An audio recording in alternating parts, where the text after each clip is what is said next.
welcome to Talladega Super Speedway. I'm Alex Hayton, and we're here today to enjoy 500 miles of high-intensity super speedway racing at one of the most unique tracks on the NASCAR schedule. This is a true wildcard race that anyone in the pack can win because of the risk of the big one is around every single corner.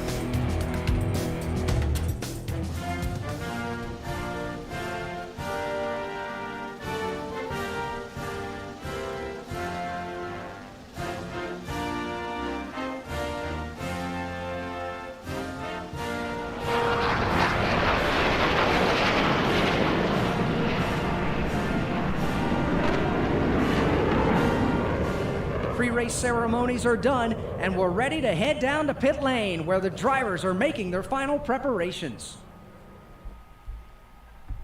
We are kicking things off with a bang here tonight, ladies and gentlemen. It is the Geico 500 at the Talladega Super Speedway for the final season of NASCAR 21 Ignition. And here at the Talladega Super Speedway, we have a lot of Fords starting up towards the front of the field for Penske, especially. Joey Logano will be starting on the pole, our driver for this final season. My favorite driver, Ryan Blaney, will be starting from the 5th position following qualifying just moments ago. Like, share, and subscribe for more daily NASCAR content as we get into tonight's full race live stream with a live realistic commentary. Once again, our first NASCAR 21 Ignition live stream in, I believe, 3 weeks. It was before I left for Daytona. Was the last time we had run a race. I believe it was the Tuesday before the 500. Or no, it would have been the Monday before the 500 was the last time we played NASCAR 21 Ignition. So it has been about 2.5 weeks, but we are back and better than ever once again. Thanks everybody for tuning in. Billy Kramer, Dark Crypto, Tyler Burbeck, Fake Jimmy Johnson, Cars One Boy, Sam Coop 5, Davion West, and many others. Welcome to the stream. And without further ado, let's get into the starting lineup and let's get into this 500-mile race. Of course, stages are on for every race this season. Where we left off at Richmond, we had another driver, getting his first win of the season. That was Christopher Bell getting the win on the short track, now leaving us with 5 different winners through the first 9 races. Ryan Blaney with the most wins this year, with 4 of them currently, though his only 4 wins are also his only 4 top 10 finishes, as there has been literally no consistency for this 12 team so far this season. They do sit 8th in the regular season point standings, though, coming in 5 stage wins as well for Blaney. As you see on the front row, it'll be Joey Logano and Martin Truex Jr. Truex still looking for his first career Super Speedway victory. Logano looking for his 2nd win at Talladega. Denny Hamlin and William Byron will line up in row 2. A couple of good Super Speedway racers. Byron with a Super Speedway win at Daytona. Denny Hamlin, a 3-time Daytona 500 winner. He has won at Talladega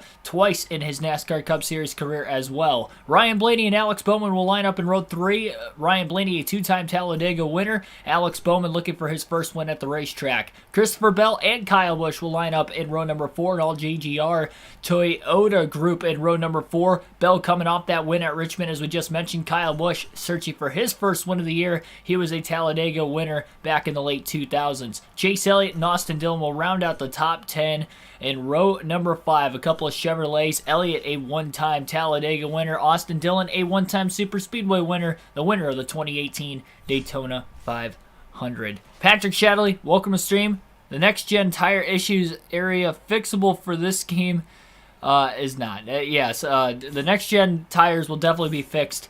Tire issue, I would assume, will be fixed well before NASCAR 21 will ever be fixed. I don't believe this game will ever fully be fixed. I see you guys calling it Bugnition down in the chat. But we are back at it again. Maybe it was a good thing we took 2.5 weeks off of it, but hopefully we can kick things off with a bang tonight. We've had a couple good races this season. Let's see if we get another one. Green flag is in the air. Joey Logano will lead the field down into turn 1, and we're underway at Talladega. Forgot there's no rearview mirror in this game. I got used to playing NASCAR 05 the last few streams. Outside did not take off well on that initial start either. Alex Bowman going to pull the outside lane after getting in front of Martin Truex Jr. Blaney gets underneath the 48, a little bit of contact. Blaney up to 3rd, though. It actually stalled the momentum out of the 48, more so than the 12. Hamlin looking to the outside, but not enough help from behind. Hamlin to the outside now of Joey Logano for the race lead, but it's Ryan Blaney who takes it 3 wide to the outside. Blaney will lead lap 1 with a 3 wide move to the top as they merge into turn 1. Blaney leads the opening lap of the Geico 500. The side drafting that was going on between the 11 and 22 and the gigantic run the 12 had after those two drivers got way out ahead of him. That was a gutsy move on the first lap. You usually don't see aggressiveness in this game early, and if you do, it usually tends to bite the drivers who are most aggressive. But for Ryan Blaney, at least on lap 1, it's going to actually pay off pretty well for him. And as they work their way off of turn 4, Hamlin took a move to the outside, loses the bottom. Brad Keselowski, Blaney's teammate, will now get to the inside line with help from Chase Elliott. Elliott gaining 7 spots off the start. The battery's low in the control. Oh, I didn't even see that. I haven't been home in a couple weeks, so I haven't been able to charge it. Must have been low from when I ended at Richmond in the last race. Well, the good news is if it dies in this game, the game pauses, so I'm not too worried about it if it does die. Chase Elliott looking for the race lead. Got to be careful blocking, especially to the outside. Again, the car wants to pull really far to the left. Haven't seen it this season, obviously, with our first trip at Talladega, but on this track in the custom schedule season, I got into an accident as well as in the career mode, just pulling to the right, and the car turned way too much. 65 degrees and overcast sky, so there's going to be a lot of grip on this high-banked, fast super speedway racetrack. Blaney has led the first 3 laps already. 60 laps in stage 1, 60 laps in stage 2, 68 laps in the final stage tonight will make up the 3 stages of this 500-mile, 188-lap race. Elliott looks low. Blaney came off the bottom just a bit. Even with all the downforce on these tracks in this game with the high downforce package, low horsepower package, of course, this super speedway package a little bit different than the 550 horsepower package that is run on the intermediates through the 2019, 2020, 2021 NASCAR season.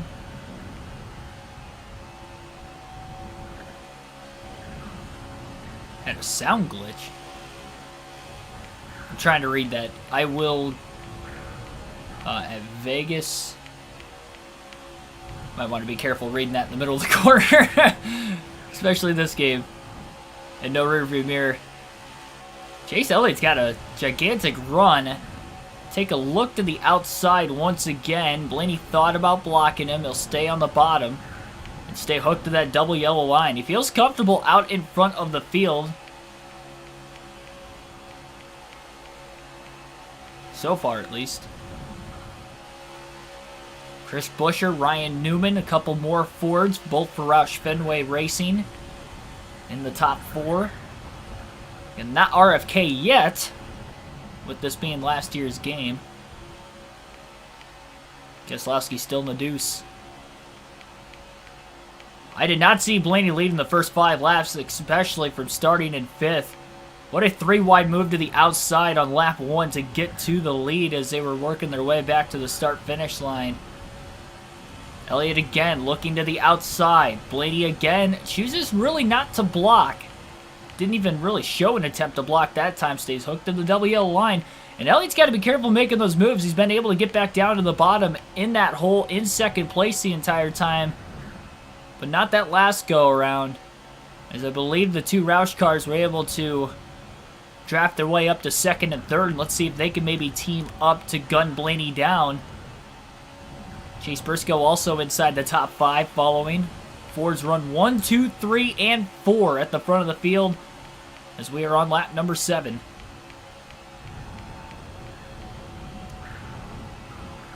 Be interesting to see what the handling will do to the race car as well over the course of the run. Fuel window will be 32 to 35 laps based off our custom schedule season as well as the career mode on NASCAR 21 Ignition. And obviously with Blaney leading and going 100% throttle, not working the throttle and no draft in front of him, he's not going to be able to save much fuel, so he's probably going to have to pit right at lap 32, depending on how many laps he's obviously going to be leading up till then as well. But he's 7 for 7 in laps led early on. That's obviously a good sign for him. Chase Elliott's gotten back around Chase Briscoe for the meantime. Looks like the top two kind of pulling away just a bit of Blaney and Buescher. Newman backing up just a tad. Now he gets a push from Elliott. And to the back bumper of Buescher. Up high to block was Blaney to hold Buescher back behind him. All it takes is a car to get to the corner panel, and that's going to allow for the side draft to come into effect. It's really going to stall the leaders out. About as tame of a start, at least for Talladega standards. Especially with this package where the runs are super gigantic.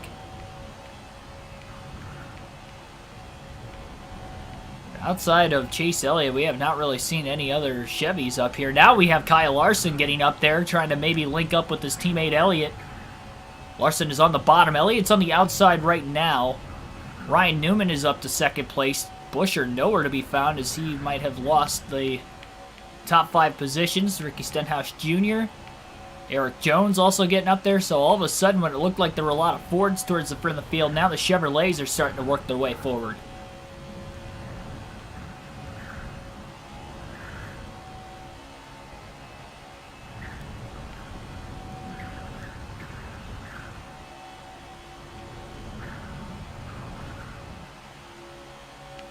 Joey Logano, the pole sitter, who was third at the end of lap 1. Looks like he is in the running again. Reddick, another Chevrolet working themselves forward. There were a couple Toyotas that qualified up towards the front. Martin Truex Jr. in the front row. Denny Hamlin qualified row 2. Kyle Busch qualified row 3. Heck, even Bell qualified inside the top 10. All 4 of the JGR Toyotas, but none of them have really ran in the top 6 from about lap 3 on. Potentially going backwards. We'll see comers and goers through the pack all day, I'm sure of it.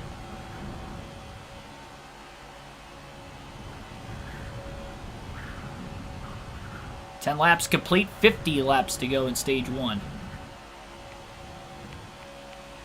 Just one stop is all that's going to have to be made in the opening stage. Blaney could split it in half if he really wants to, 30 and 30. That will work.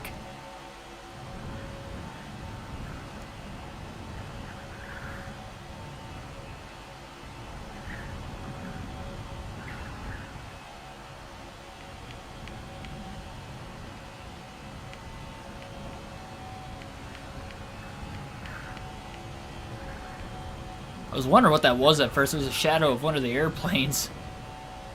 Turns 3 and 4. I don't know if that's supposed to be there or not. It's like, why did it get so dark in that little spot? And then I realized it was an airplane shadow.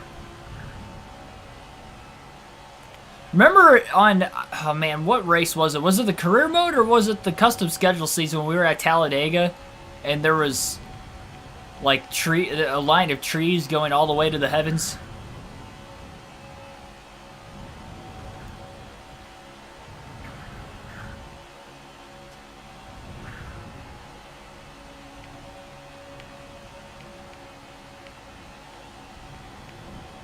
I know it was at Talladega.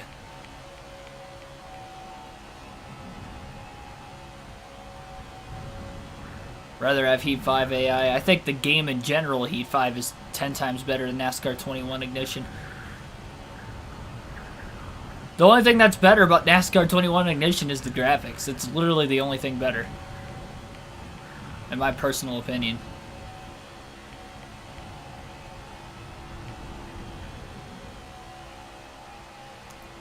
Drivability of the cars are a little bit better on the road courses, and that's really about it. 14 of Briscoe back to second place. Has a run. Looks high, but pretty late down the backstretch. They were almost into turn 3. I think that was a little fake more than anything else, because he quickly pulls back down to the bottom in front of Eric Jones and Tyler Reddick. It was the custom schedule where we had the Jack and the Beanstalk stock, I guess, if you would.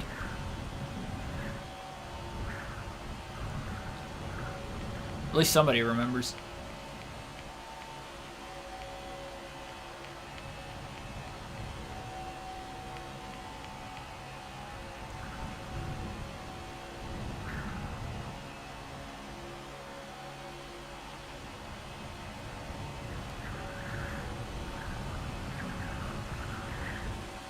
Remember, Ryan Blaney did win the only other super speedway race this season. It was the Daytona 500 to kick things off. Scored a lot of stage points in that race as well. Finished 3rd and 4th in both stages. And that was the only time he's led in points this year, in fact, was after the Daytona 500. He had a 1-point lead over Kyle Larson, who outscored him in stage points, but due to finishing in the 3rd place position and Blaney getting the win, he was able to outscore him in total points by 1. Blaney's basically been staying hooked to that WL line. He's made a couple blocks up high, but nothing too major. They haven't filed out to 3-wide action back behind him yet. Primarily staying side by side. Comes the 14 of Briscoe, looking to the outside. Daniel Suarez now in the mix for the first time, up towards the front of the field as well. A long ways to go, obviously, though, in this one. Michael Turner, welcome to the stream. He also says it's custom schedule season. Yeah, all I really remembered was it was at Talladega, and we had, I believe, 2 instances. Both one in turns 1 and 2, then one in turns 3 and 4.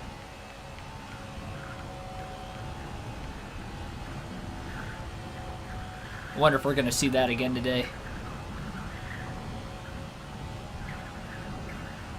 Yeah, NASCAR Heat 5, the Super Speedways are the best feature of that game. I love the Super Speedway race in NASCAR Heat 5.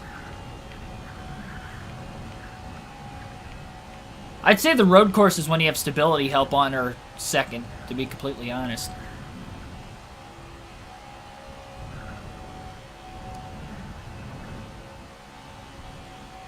Honestly, the Super Speedway racing in a NASCAR Heat 5, Heat 4, and Heat 5, arguably the best NASCAR Super Speedway racing in NASCAR video game. I never played the Technics games.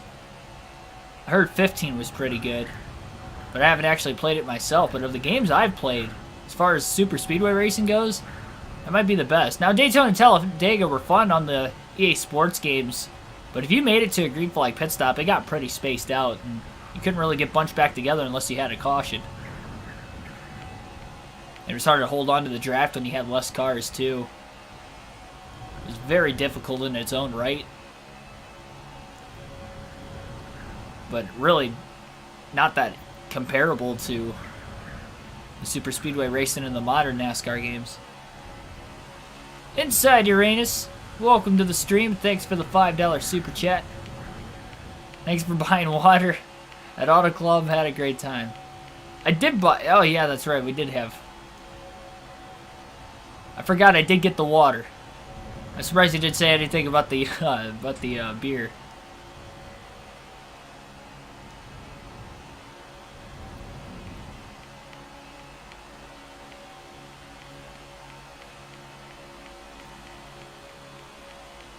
Little plug coming up here, but Inside Uranus did win the regular season fantasy championship last year, so he was able to get up to 2 tickets of his choosing for any NASCAR race this season. He chose Auto Club, and that was obviously last weekend. I was going to go out there regardless last year, because when it was announced in 2021 that it would be the final race on the 2-mile oval, I was definitely going to get out there, but that was the race he had chosen, so he got his tickets. You guys get a chance to win tickets of your own if you can win either the regular season and or playoff championship in the NASCAR Fantasy League. So if you're not already signed up, go into the NASCAR Fantasy, or go onto the NASCAR app or website, go to the fantasy section, sign up with your email. It is free to join. Search for KRC League, KRC in all caps, space, capital L on League, and join and got your shot to win.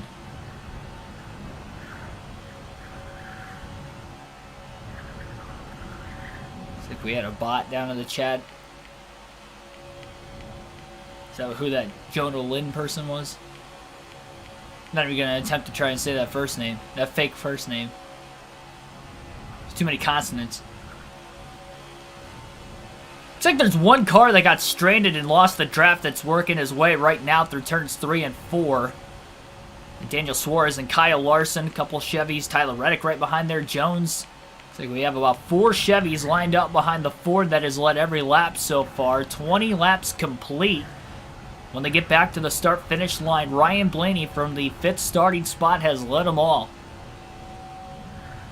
Had that bold maneuver to take the lead on lap 1 3 wide to the outside, and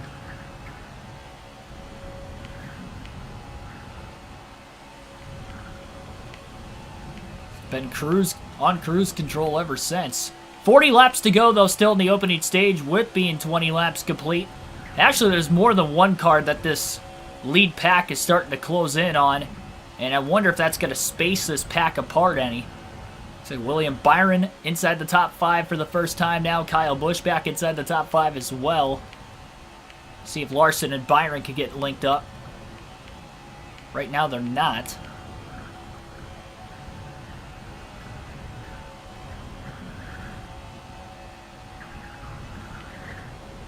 Round of 8 in the playoffs tomorrow. Well, good luck with that. Everyone sign up so I can beat you too. Yeah. He is. Oh, by the way, he is leading the regular season championship 2 races in to start this year, so he's picking up where he left off. I unfortunately am not, after winning the playoff championship, I am not picking up where I left off, but I'm hoping to regain some ground here these next couple weeks. 3 wide to the outside goes Ryan Blaney into turns 3 and 4. The lap cars of, looks like Justin Haley and Quinn Halfer side by side. And as Blaney went high to get around him, I don't think anybody else followed the 12 car. So they're getting stacked up now. And Blaney is pulling away into the tri-oval. This might not actually be a good thing for Ryan Blaney, because that could create a gigantic run for the lead pack once they get around those 2 lappers. And we are less than 15 laps away from green flag pit stops all of a sudden, as long as we stay green. So far, we are caution-free early on. I think when we started the season, we had just over 20 people in the fantasy league. I'm not sure how many have played. I don't think everybody has played to start the season. If we do get to the point where I see some people in there that are not actually playing in the league, that you probably forgot that they were in it from last year, if I had to imagine, then I'll boot them, but I know we're nowhere close to the capacity. The capacity, I believe, is 100.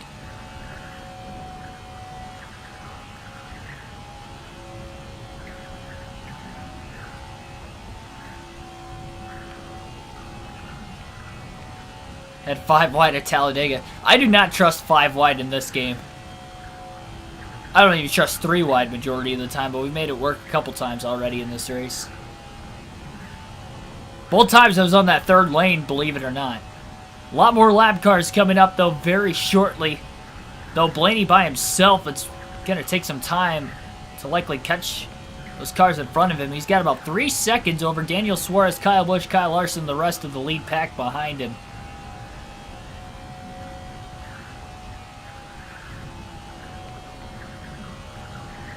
New car giving you the fantasy yips.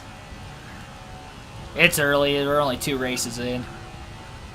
It's just hard to... I mean, 19 different drivers have gotten top 10s in the first 2 races to start the season. That's absurd.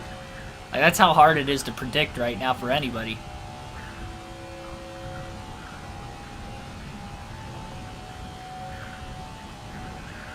I don't trust 2 wide in this game. I don't trust single file in this game. There's been times I've wrecked on my own. Which, I mean, I guess I do that from time to time in any game. When you're running the full race, it's bound to happen from time to time throughout the course of the season, I guess. I mean, look at NASCAR 05 last night. I wrecked on my own on 1 or 2 occasions at the Phoenix Road Course. Definitely the most challenging race I've had, handling-wise, all season.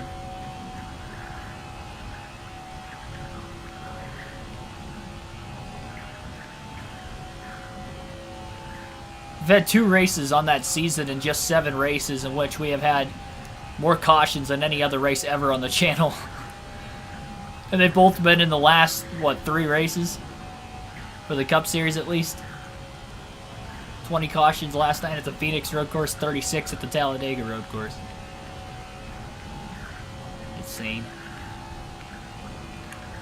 The pack is slowly catching Ryan Blaney. They closed in about 0.6 of a second over the last lap and a half to 2 laps. I wonder if Blaney's going to catch the lap traffic ahead of him before the leaders catch him. Ideally, that would help Blaney, if I would think, be able to catch the lead. This is going to be, or sorry, hang on to the lead, I should say. As long as he doesn't get blocked by the lap cars anyway.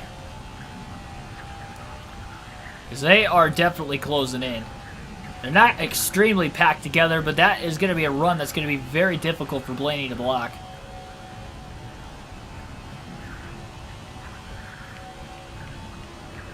Facing the Packers in the NFC Divisional Round. Go Pack, go!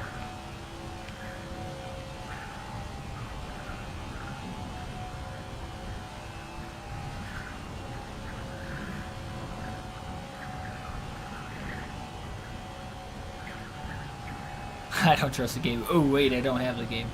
Smart move. Smart move. They're definitely going 3 wide with that lap pack, I guess you would call them. The tail end of the field. And off the exit of turn 2, I believe the leaders are going to have enough of a run on Ryan Blaney. Daniel Suarez is the first car to catch him. Larson goes high.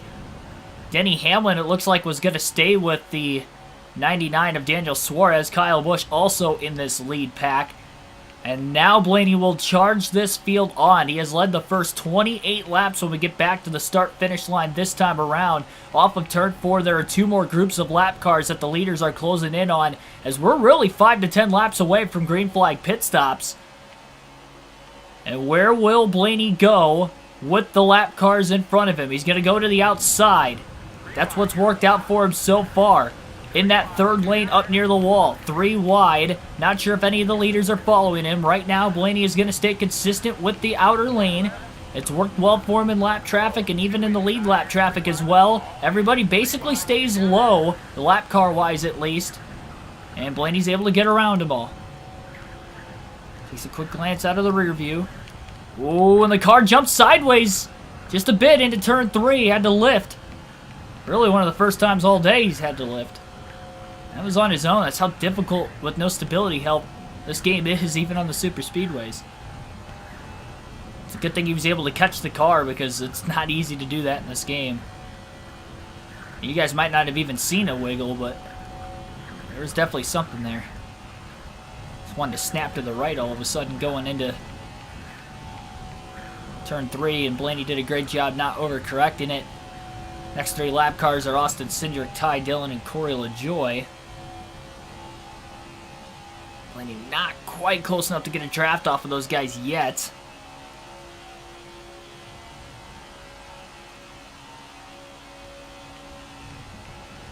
I did wreck out last night. Yes, I did. Blaney gonna go all the way up high again. Got a strong draft once he did catch those lap cars. And again, that's the 4th time we've seen him go 3 wide to the outside. 3rd time on lap traffic. But he's making it work.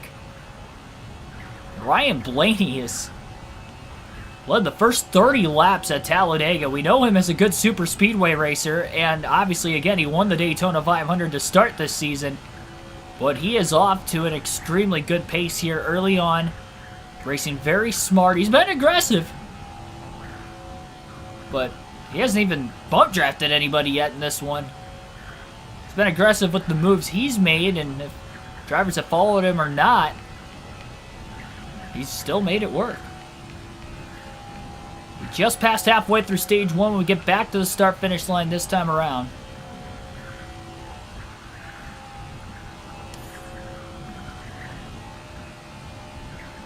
Lap 32 at the start-finish line again. 32 to 35 laps is the pit window.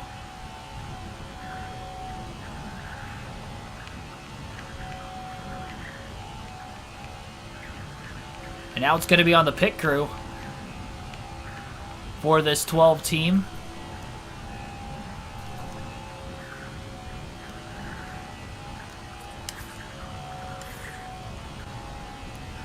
Definitely not going to repair any damage. There's no damage to even repair. It looks like Blaney's got at least a 3.5 to 4 second race lead at bare minimum. That's the thing, though. We know we're going to get at least 2 restarts, whether we get cautions or not in this race. Back of the pack definitely spaced apart for now. I was actually surprised Bubba Wallace is back in 27th.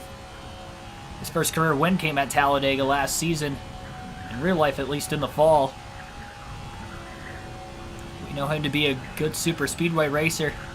There's no free pass in this game, so if he does go a lap down, that is going to hurt his chances of winning. It's going to be really hard to get back on the lead lap.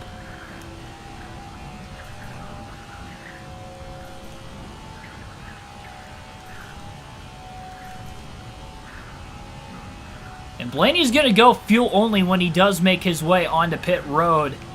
We're at lap 33 right now. He hasn't had a lot of drafting help. You definitely don't want to run out of fuel if you can help it. Crew Chief hasn't really said anything up to this point. Okay, there it is. So now the Crew Chief alerting Ryan Blaney. He's running low on gas. Lap 34 at the line. Blaney will pit this time by. He doesn't think he can go all 35 completed laps. He's going to be a lap shy of it by his calculations and by his team's calculations because they have literally led every lap so far. So mainly clean air except for the very brief moments they've caught lap traffic, which were probably just able enough to get him past lap 32 if I had to imagine.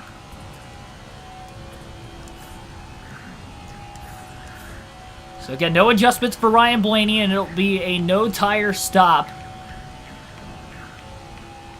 He'll top it off with fuel.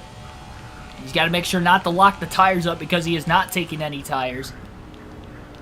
And he's got a lot of the track to work with. A 5-second lead, it looks like, over Kyle Busch as he comes into the pit lane. Doesn't want to speed. 55 miles an hour is the pit road speed limit. And down he goes. So Ryan Blaney is in his pit lane and heading to the pit box. Kyle Busch will stay on the track and lead his first lap of the day. Look at him going 3 and 4 wide in that giant pack. In the middle of the pack. So gas and go only for Ryan Blaney. That gas man was so slow getting off the wall. We were in the pit box. 1 Mississippi, 2 Mississippi, 3 Mississippi. Then he gets off the wall. And now he leaves the wall. What was the point of that? He didn't even change did anybody realize he did not change the gas can? He kept the same gas can in his hand. He just left the car and then plugged more back in it. This game, I swear.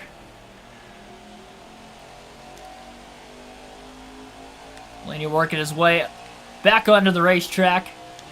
And even taking fuel only, which should help him not lose any time.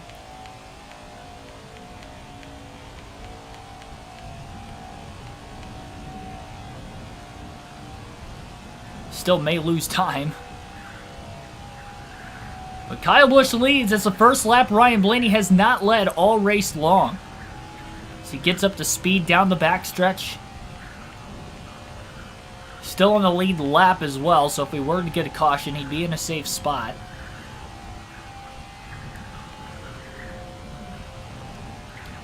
And now we have one car up ahead that is going to be pitting. A couple other cars already on the pit lane. R6R6, welcome to the stream.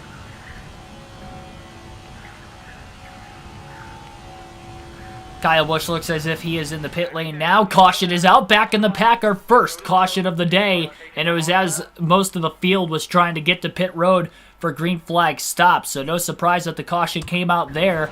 Blaney will stay out of the pits with our first caution of the race. And he's going to restart in 22nd. Green flag back in the air. This is very interesting that he is back in 22nd. You would have thought that the field would have pit. Blaney trying to get to the bottom, and he does. Got out of the gas, hopped in line behind Cole Custer. So Blaney will restart 22nd. That's very odd. You would think, I'm guessing that a lot of the field did not pit under the caution. So with that being said, Blaney's going to go to the outside. as he's thinking that most of the field is going to end up pitting here. They are bottlenecking up 3 wide as of right now. Blaney is on the outside. Stenhouse pulls up in front of him. Blaney just trying to hold on. You would think he would have had to restart in the lead or gotten the chance to restart in the lead, but I guess that wasn't the case. But a very nerve-wracking situation to say the least right now. 3 by 3 at Talladega through the tri-oval. Only DiBenedetto and Stenhouse. And room back down to the bottom for Blaney as he gets to the inside of the 47. Drops in line behind Cole Custer in the 41. They're wrecking. They got into the wall, it looks like. Blaney goes down below the double yellow line to miss everybody. He got it in the back of one car. Now, because he went below the double yellow line, he's going to give his positions back up, at least a couple of them. He was trying to avoid an accident, but that was very odd to say the least.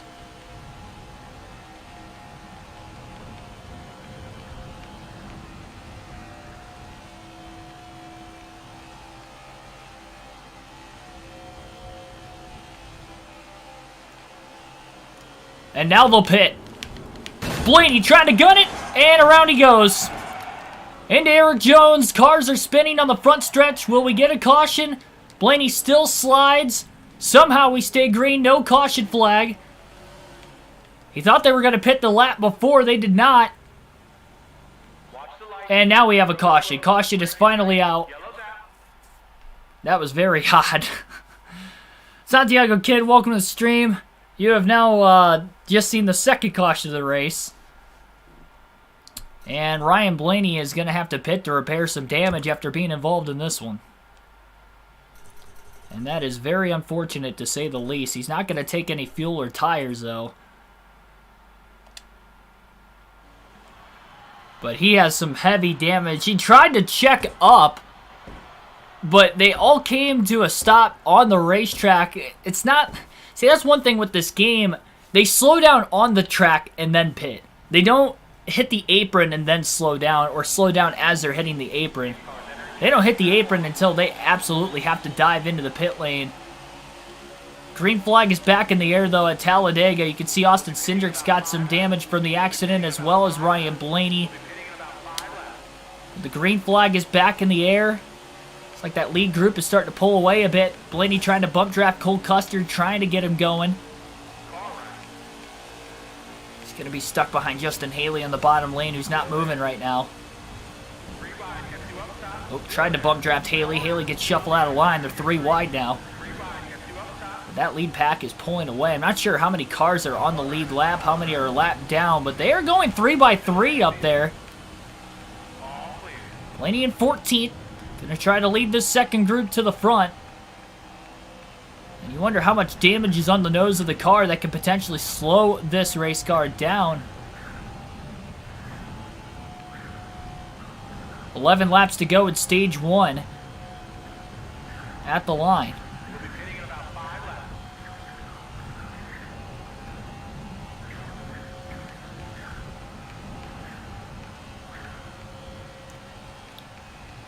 Blaney's got a little bit of speed knocked out of the car with the damage.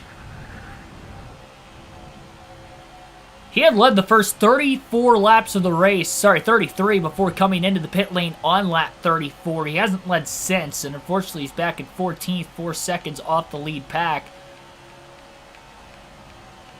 Trying to lead this second group forward. I don't think it's going to happen with the damage to the front of this race car.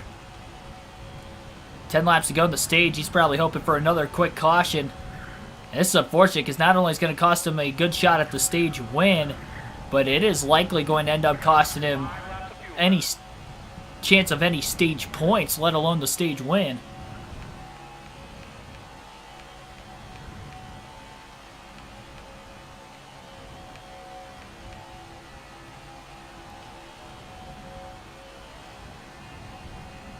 He was expecting everybody to pit that first lap after the restart, but they didn't pit the first lap, so he went back down to the bottom, and then they ended up pitting the second time around. You had to assume that they were going to have to pit, but knowing this game, you just don't know with the randomized scoring order that there was a potential that they pitted under the caution, and Blaney just never got back to the lead, but I guess that wasn't the case. They just did not pit. We got about 5 laps of fuel left.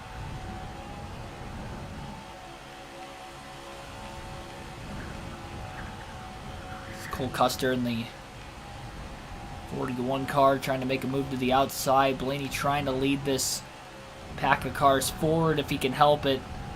It's just not working out at all.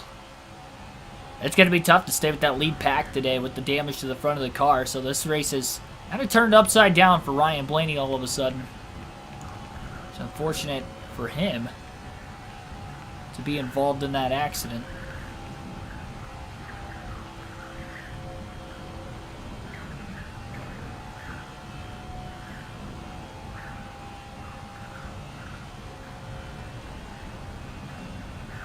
We'll be pitting in about 5 laps.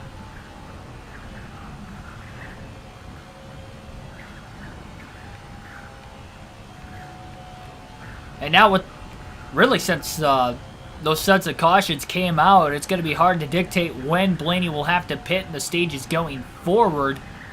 Crew chief's telling them to pit pretty much every lap. Looks like Ryan Newman in 13th has lost the lead draft. I think Blaney will be able to get to him before the end of the stage and get at least one spot, but that's still not going to be worthy enough of stage points.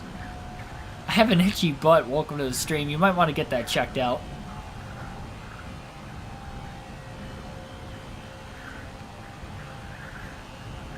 I think you may need to see a doctor for that. We'll be pitting in about 5 laps.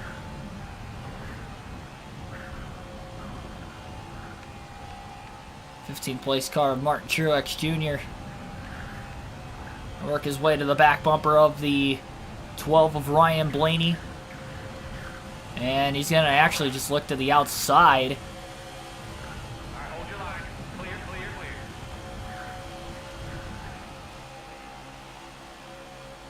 So Truex is clear. Blaney will cling in the draft of Martin Truex Jr. and try to see if this 19 car can potentially reel both himself and Ryan Blaney to the front.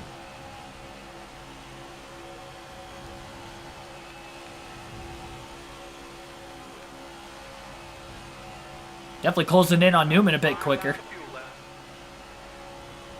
Truex is going to go to the outside. Newman going to stay down low. Blaney will try to get around Truex on the final lap if they can't catch the leaders.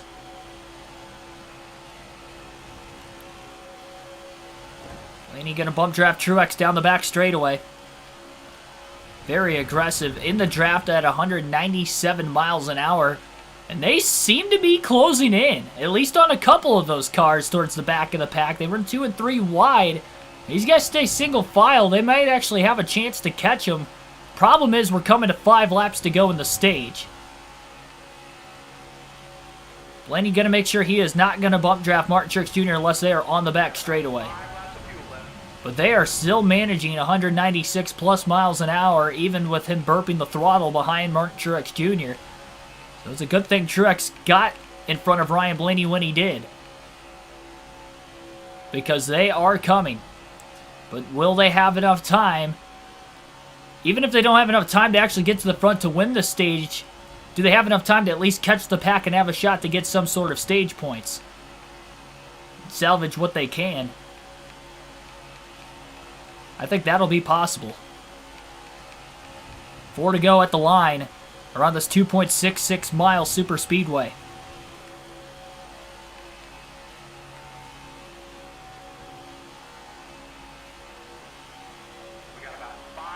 In stage 1, that is.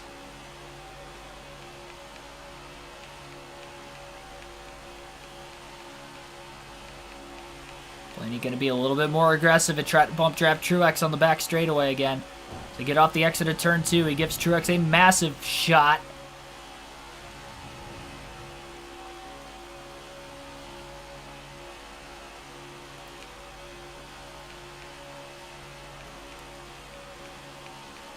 If only Truex could have found his way close enough to Ryan Blaney just a few laps sooner, that might have been the difference.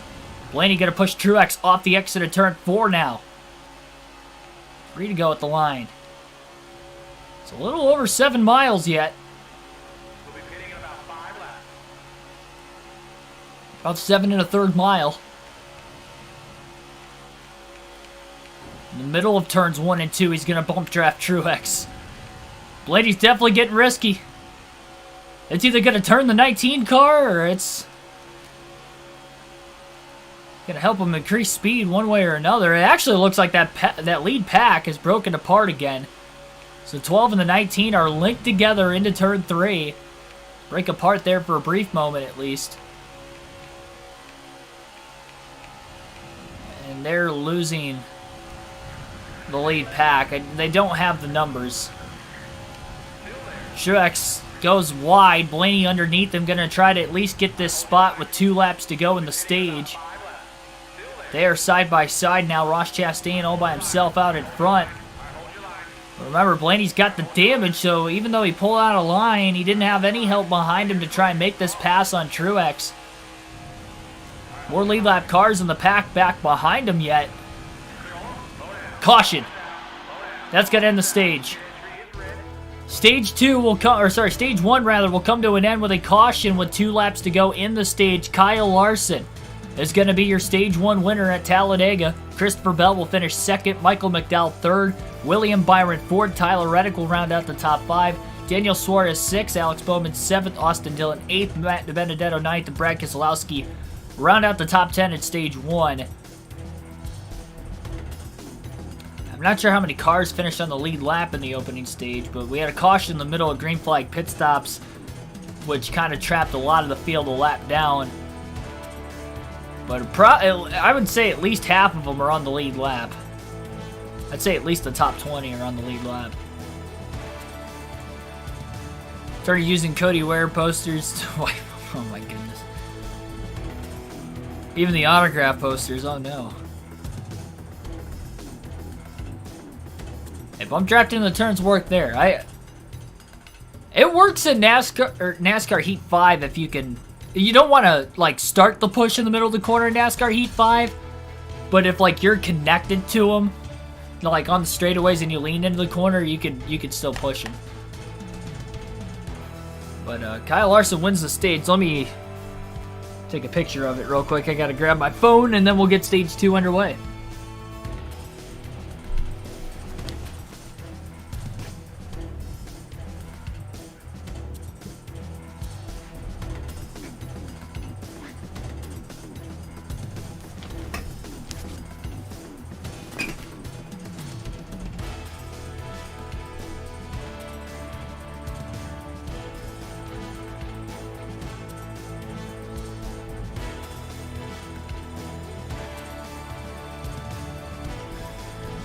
All right.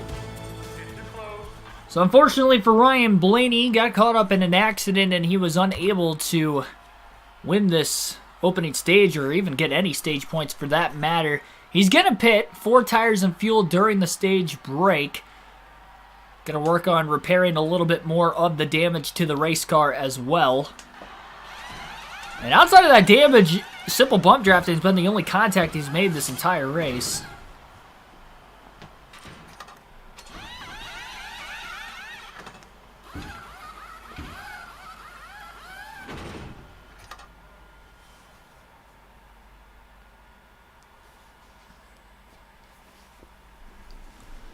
But again, you can see the damage to the Knopf insulation number 12 car.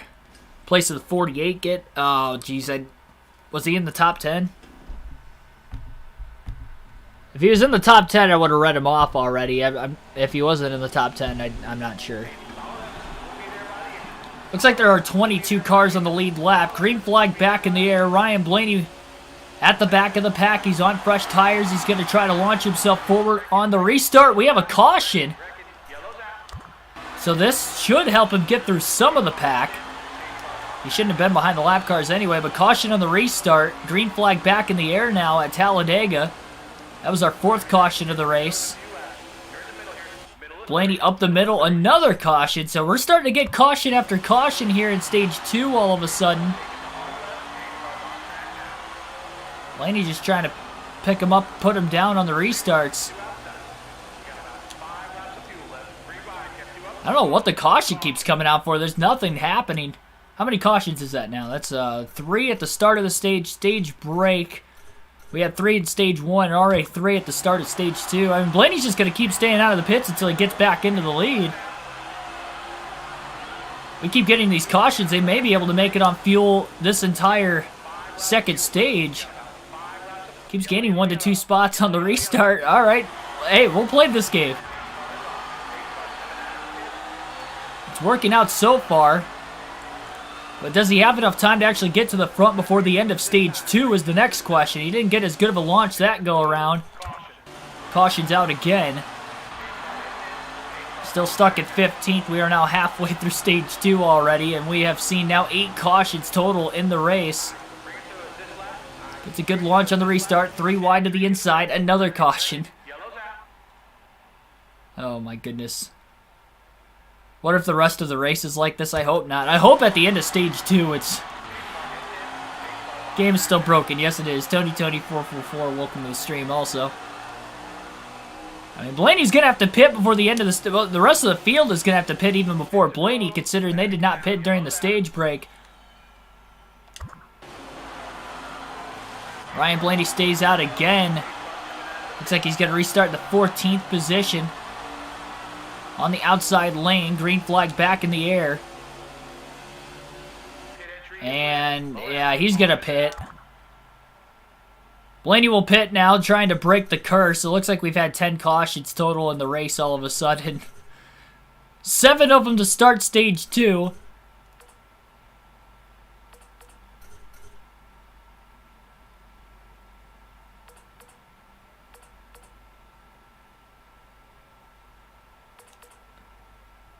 Gonna make minimal repairs.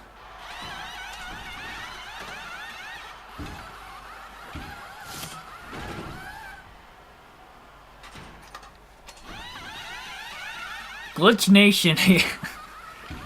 Glitch Nation. NASCAR Glitch Nation. NASCAR 21 Glitch Nation.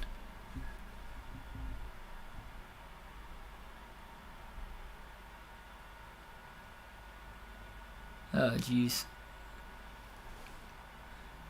Yeah, F in the chat for all the cautions. We've seen 10 of them now at Talladega all of a sudden. Our NASCAR 21 record is 21 cautions. So Blaney's back at 22nd. Green flag is back in the air. We'll see if we can stay green long enough. No, I can't do anything. I pit. I've not pit. I think we're going to keep getting these cautions at least until the end of stage 2. And then we can hope from then on that we don't get any more. Green flag back in the air. The problem is Blaney pit, and he's... Yep, caution's out again, and I think that's going to end stage 2. Well, 12 cautions already in the race now. Stage 2 will come to an end. Ryan Blaney will finish 20th. I pit from... What was I in? 13th, 14th, and I lost 8 spots because we had 2 restarts and the caution kept coming out. You gotta be kidding me. I literally lost 8 spots because of that. I wouldn't have gotten stage points anywhere where I was running. But now, all of a sudden, I did not score any stage points in this race despite leading the first 33 laps. Got to the green flag pit stop. We got an untimely caution. And cautions are breeding cautions all of a sudden here at Talladega. Kyle Larson has swept the stages at Talladega. He'll win stage 2. Christopher Bell will finish 2nd. Michael McDowell 3rd. William Byron 4th. Tyler Reddick round out the top 5. Daniel Suarez 6th. Austin Dillon 7th. Alex Bowman 8th. Brad Keselowski 9th. And Matt DiBenedetto will round out the top 10. NASCAR 21 ignition caution. I mean, we're going to pit at the stage break here. I don't know what to tell you. If this keeps happening, I know you guys are probably going to tell me to restart. I'm not going to restart it because we already ran the entirety of stage 1, and who's to say it's going to happen again when I get to the end of stage 1. I could definitely see that happening. I could definitely see, okay, let's restart it. I get to the end of stage 1, and then we keep getting cautions again. I could see that happening, so I don't want to restart it for the risk of that. Plus, you know, that would mean that I would run an extra, even if that didn't happen, I would run an extra 55 laps in a race that I wouldn't have to. It'd make the stream even longer than what it would have been otherwise if it would have ran normal. I will take a picture of the stage results. I mean, we're going to have to keep track of the point. Man, this stinks because Blaney, in my opinion, probably has the fastest car in the field. And unfortunately, he's not able to use it. All it took was one caution, and I don't think we have gone more than a dozen laps without a caution ever since. Watch the light. Pit road is closed. So Blaney will pit during the stage break. He'll top off on fuel one more time.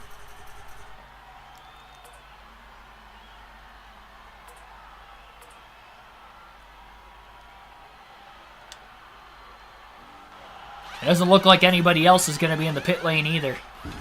Turn cautions off. If I turn cautions off, then the stages won't be on.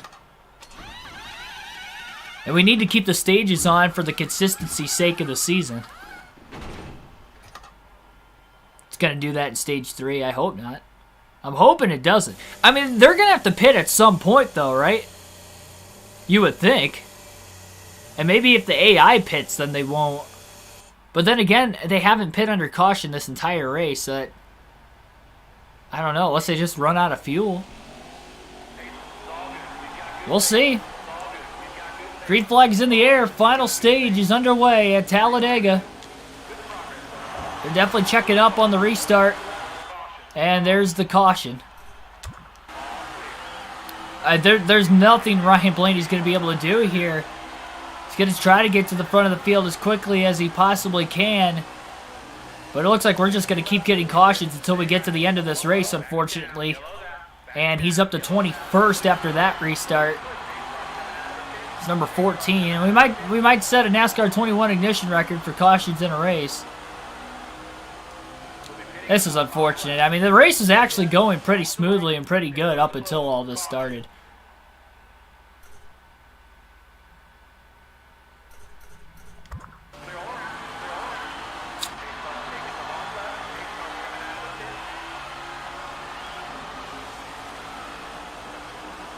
We'll do some trivia tonight. Regardless if this game ends up working itself out by the finish or not. Ryan Blaney's stuck back at 21st. I mean, there's nowhere he can go. He's not really able to gain any positions. He's been kind of swapping back and forth with Busch. That is caution number 16.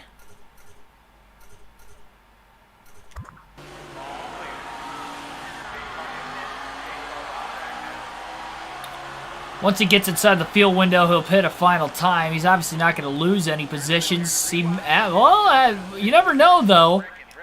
He could end up gaining enough spots. He actually got a good launch off of that restart, moving him up to 19th. Green flag back in the air again. Another stall out on the restart. Blaney gains a few more positions. 18 cautions now. The problem is this race is never going to end because we're going to have an endless loop of overtime if we can't get at least one lap in at the end of the race.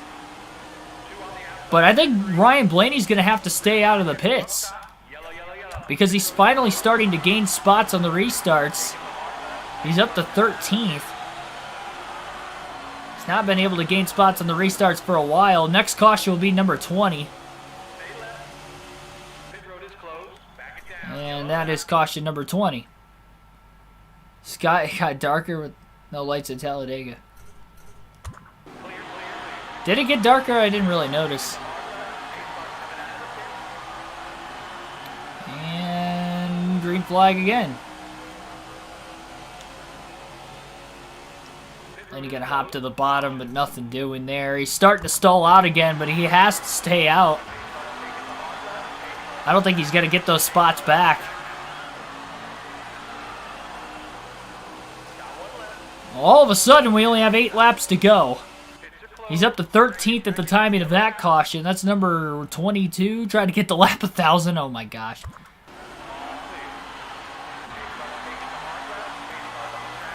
Well, this is overtime right here. 2 laps to go with the restart. I guess this is regulation. We're not in overtime yet. Now we're in overtime. Caution number 23 has led us to overtime. Well, hang on. Oh, thought Blaney might have been able to get a couple more spots there. I mean, this is going to be an endless loop of overtime. Ladies and gents, we might set another stream record for the most cautions in a single race. Twice in 3 days, potentially. I don't know. What am I supposed to do here? I don't want to restart. Had 81 cautions. This is going to break it if I just let it go. If I pit, it doesn't break it. They're going to have to pit at some point. You'd have to imagine. And if that's the only other thing I can think of is the AI are going to have to pit at some point. Because they literally have not pit since stage 1. I don't know how many times I have to do this, but if I just keep getting the caution flags and they pit under yellow finally, or stay green long enough to at least, you know, come back around to get the white flag and run out of fuel or something. I mean, I could win the race that way. Does anybody keep a track of cautions still? How many cautions have we had since we got to overtime? Let me check real quick. Let me check. I gotta see how many cautions we had since we got to overtime, because we had 23 that sent us into OT. Okay, that one's not it. That one's not it. Okay, so that would have been 23, 24, 25. It's 25. 26. Okay, so 26 cautions so far is what we're sitting at. Who's wrecking? Nobody's wrecking. Like, nobody has literally wrecked this entire time. The caution just keeps coming out. Oh, shoot, I wasn't on the gas. I wasn't ready. Gosh darn it. Just lost a spot. I was waiting for that to be the time we actually stayed green. That would have been bad. Oh, I lost a spot to Chastain. I wasn't on the gas when I unpaused it. Well, there's caution number 27.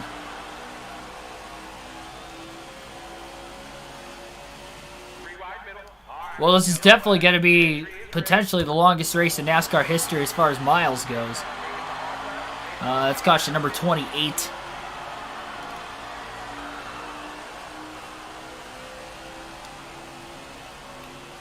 And Blaney's just kind of stuck in that 11th, 12th place position, which is kind of where he got towards the end of stage 2 before he pitted.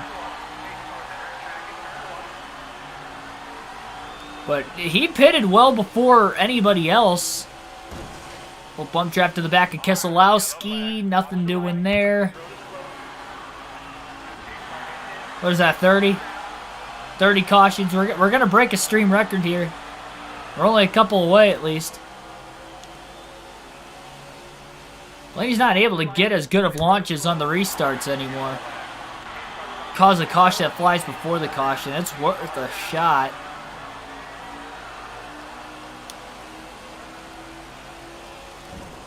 There we go. Come on, bring out the yellow. I mean, that was worth a try. Hook in the 42.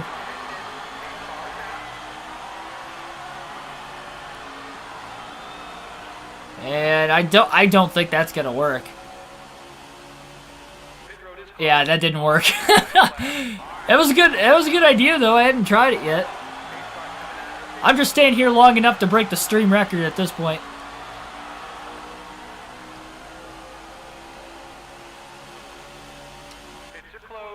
They're going to have to pit at some point. The problem is they're running like 5 seconds and then we get a caution. So the amount of fuel is really not being burned.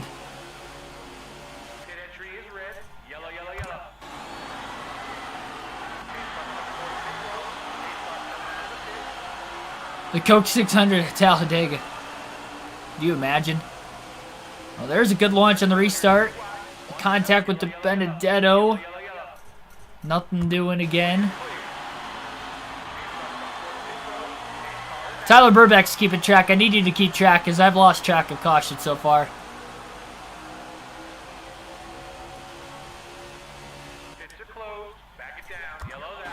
We're gonna break the record, and then we're gonna figure out how to finish this race, because I don't think we're gonna.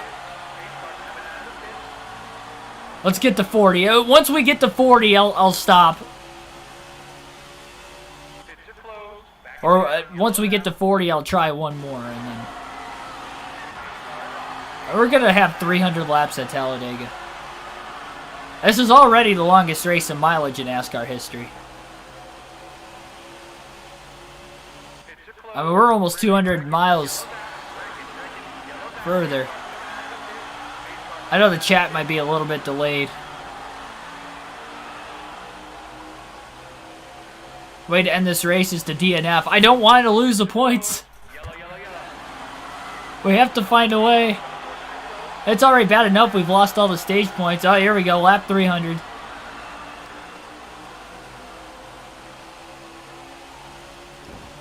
Oh, I almost... That caution saved me. I would have wrecked myself. Even though I was just trying to bump draft Keselowski. Dang physics with this game. Oh my gosh. AP Sports, welcome to the stream. I think I can get the lap. I don't even have the energy for that. Oh, we're not even halfway. And that's not even considering all the laps we ran before this stuff started happening. I feel like I'm getting a better launch on the outside than what I am on the inside. Might have to send this live stream to Motorsport Games. Are they really going to fix it, though? Like, what good is that going to do? Blaney actually got a good launch on the bottom that time, but it just doesn't matter. Is that number 40? That's 40.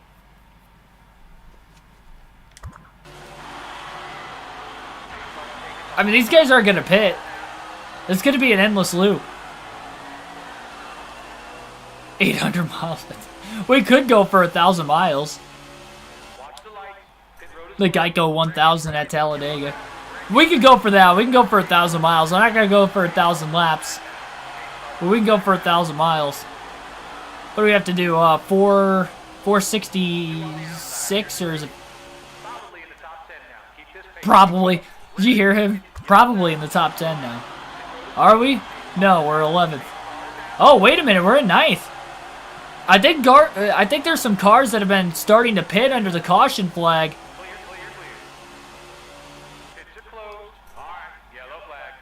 Blaney's working his way forward. We've seen some drivers pit under the cautions. The DNF one way or another. To the next restart.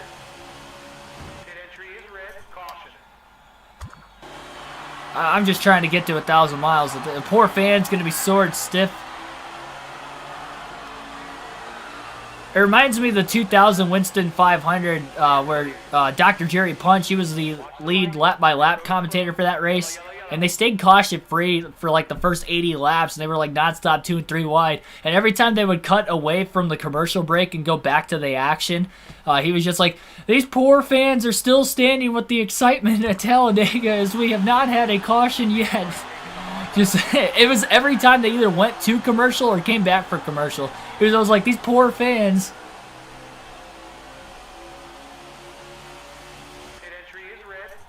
Have been standing this entire time. 376.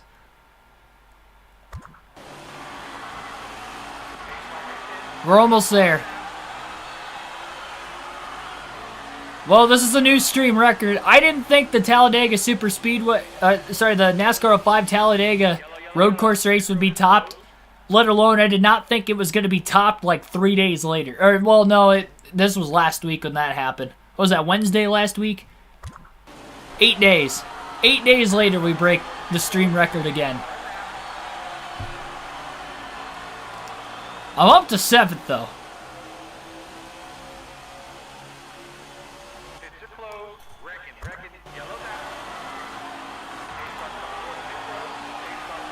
We're going to get to 1,000 miles.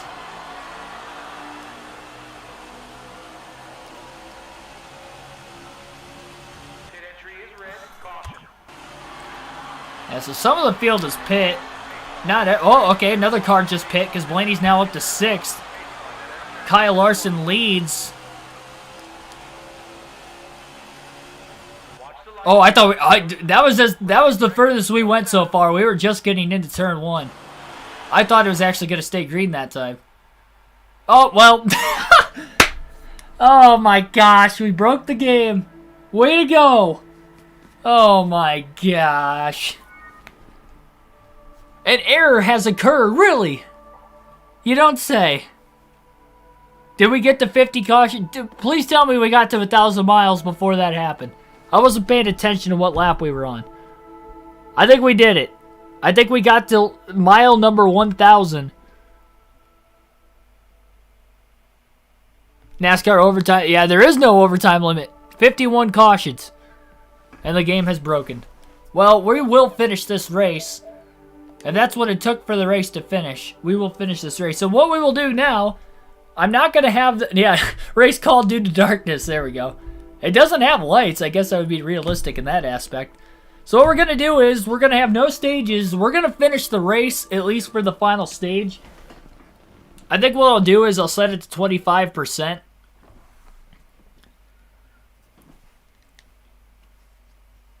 So no stage is 25%. And I'll start towards the front of the field. I mean, I was in 6th when the caution. We made it to 1,000 miles. I'm going to have to clip that. I'm going to have to clip that. 1,000 miles at Talladega. I might not clip it. I don't know. I don't know how much of it I would clip because that took a while. As would 5,000 or 1,000 miles at Talladega would do. We just got to 1,000. Maybe that was like a bug in the game. It's like once you get to 1,000 miles. The longest race in NASCAR history. Longest race in NASCAR history. Most cautions in a single race in NASCAR history. Derek Booth, welcome to the stream. Harrison Burton is your winner. He's not even in this race. Or was he in the 96? I think Ty Dillon was in the 96. We'll finish this race. So we have ran the first 2 stages. Unfortunately for Ryan Blaney, no stage points were awarded. I did mute it. Thanks for letting me know, though. Report the problem. I'm not going to report it. You think PlayStation gives a damn? You know how many reports the PlayStation Network has probably gotten from this game? Let me make sure it saved all my settings beforehand. I don't think it did. Oh, yeah, it did. Okay. All right, all right. It has us driving as Ryan Newman for some reason.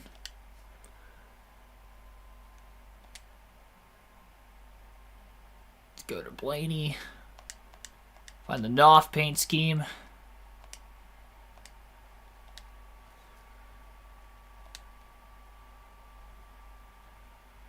Race, random position.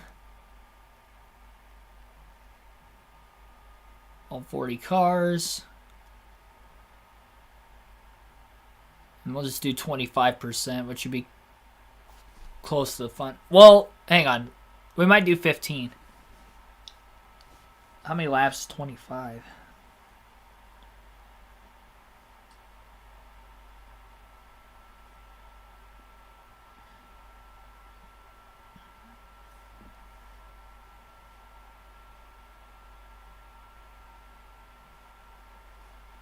$47. Yeah, we can't do 25. It's gonna be too long. It's gonna be over a fuel run. We'll have to pit. So we'll go. If we do 15%, stages off, cautions on.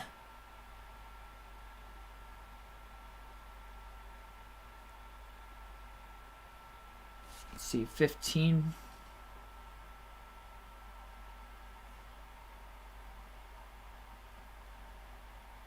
It's 28 laps. So we'll have 28 laps to go at Talladega when we go back to Green Flag Racing in the Geico 1000 at Talladega. Oh, jeez. It goes to Ryan Newman at Race Now, which I don't understand. Oh, so it does that for everybody. That's weird. Did not know that. Good thing I'm doing the points myself. So what are we at then? 51 cautions? Is that the verdict? 51 cautions so far in the Geico 500 at Talladega, a race record. That will... I thought 36 would never be broken from NASCAR 05. Leave it to NASCAR 21 Ignition to wanting to break caution records. We should have known that the caution record was not going to stay on NASCAR 05, that it was going to stay on this one. Do you trust cautions on? I do not. I mean, we made it without a natural yellow for, what, until green flag pit stops, which is about 30. I think we were at, like, lap 36 or 37 when the field was pitting. We got a caution, so we won't have to go that far. We only have 28 laps to go. And the defending winner of the Geico 500, Ryan Blaney, is going to try to win this race. Let me turn the volume back on. 51 cautions. Yeah, we did get Michael Marooks' record. The game crashed before that, but we got the most amount of miles in a single race. I'll tell you that much. That's a record that he will not be able to break. 1,000 miles at Talladega. Never in my wildest imagination. But I could say I did it. And we didn't even get to finish the original portion.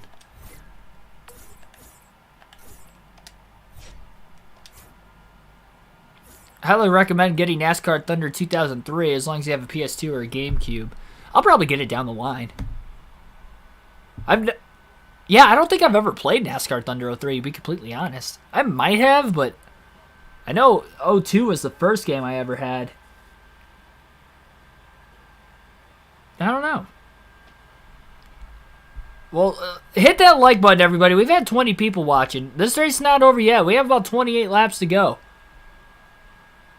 Our fake Todd Gordon is staring us right into our soul right now as we're about to get the final 28 laps of this over 1,000-mile race at Talladega underway. A NASCAR record 51 cautions have already arrived. If you were wondering why, the game was glitching where at the end of stage... It did not do this until we got to the end of stage 1. We had 3 cautions at stage 1, but it did not throw caution after caution after caution like it did until after stage 1.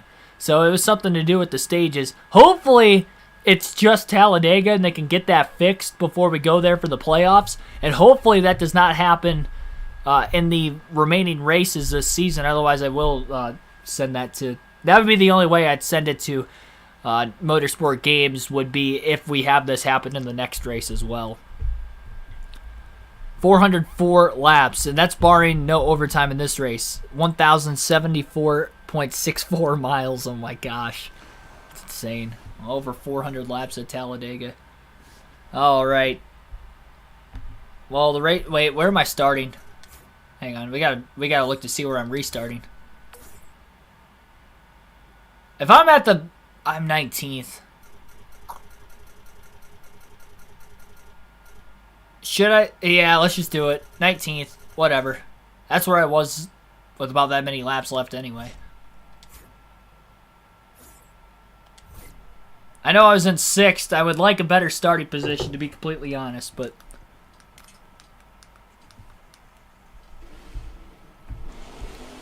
Okay, game not muted anymore. Here we go.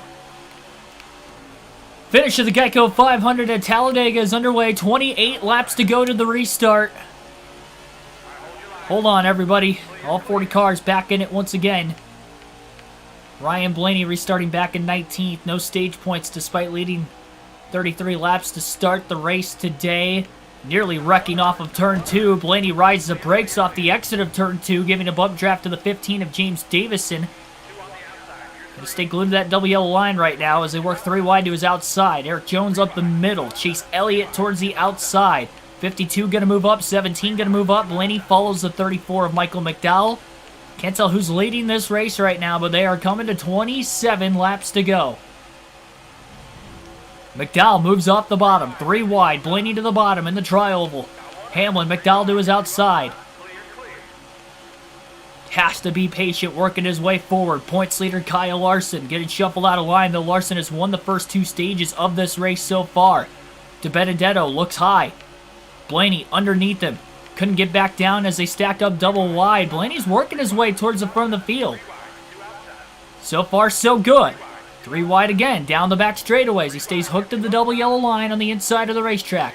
McLeod thinks about moving down. Blaney below the double yellow line, has to get out of the gas, doesn't want to pass down there. 4 wide and turns 3 at 4. Larson up the gap. Blaney nearly gets clipped in the right rear corner panel, and they hang on. And there's a speed glitch off of turn 4, but luckily everybody survives there also. My goodness, that would have been the next glitch we could have possibly had. Right when you said I have a weird feeling the game's going to crash. Get a speed glitch. Speaking of speed, though, Ryan Blaney's carrying a ton of it into turns 1 and 2 as he goes to the outside, breaking off the double yellow line. No help behind him for the moment. Reddick thinks about moving up in front of him. Larson with a big run down on the bottom. Quinn Houff is in this lead pack. Blaney gives him a little bit of a shot, a little bit of a bump draft. Kurt Busch in the 1 on the outside for Chip Ganassi Racing now in front of the 12. Cuts down in front of Quinn Houff as Blaney's trying to lead the top lane. Starting to stall out a little bit more, though, once again. Larson is all the way up to 5th.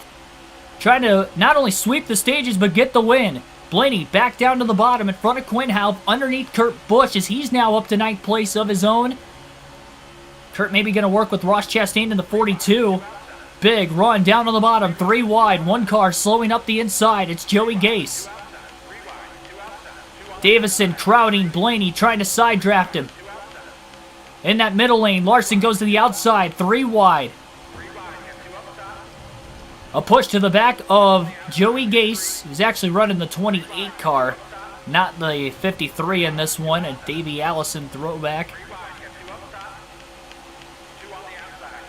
And he actually ran in the Geico 500 last year at Talladega.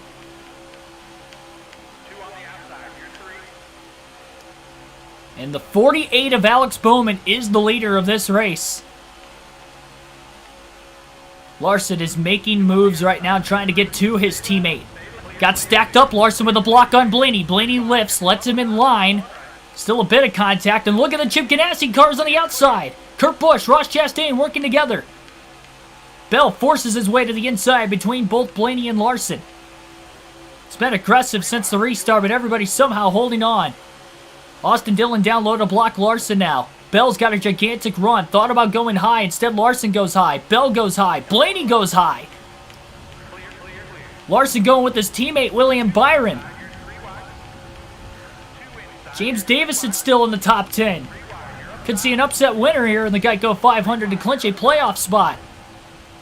Chastain behind Blaney. Larson on the outside. Maybe going to stick behind the 24 still. Blaney to the 3rd lane as he gets to the outside of Larson. Unaware if there's any help from behind, though, as the top 4 start to break away. But they're still racing each other. Bell on the back bumper, looking for the race lead. Blaney in that 3rd lane, Larson still in the middle. Anthony Alfredo, the rookie, on the bottom. Bottom lane starting to pick up a little bit of steam. Kevin Harvick nearly gets into the side of Larson. Oh, and now he does. Contact between the 4 and the 5. Another miniature speed glitch. Larson shuffled to the 3rd lane. Blaney up the middle. Oh, and he gets turned off the front bumper of the 5. That did not take long.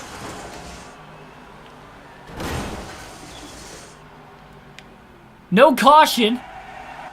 And now the caution will wave. Caution will wave.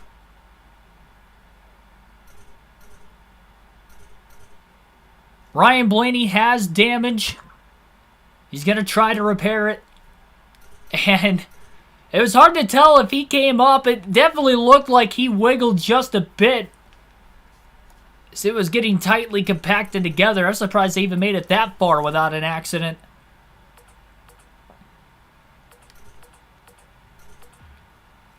But damage will be repaired on the 12.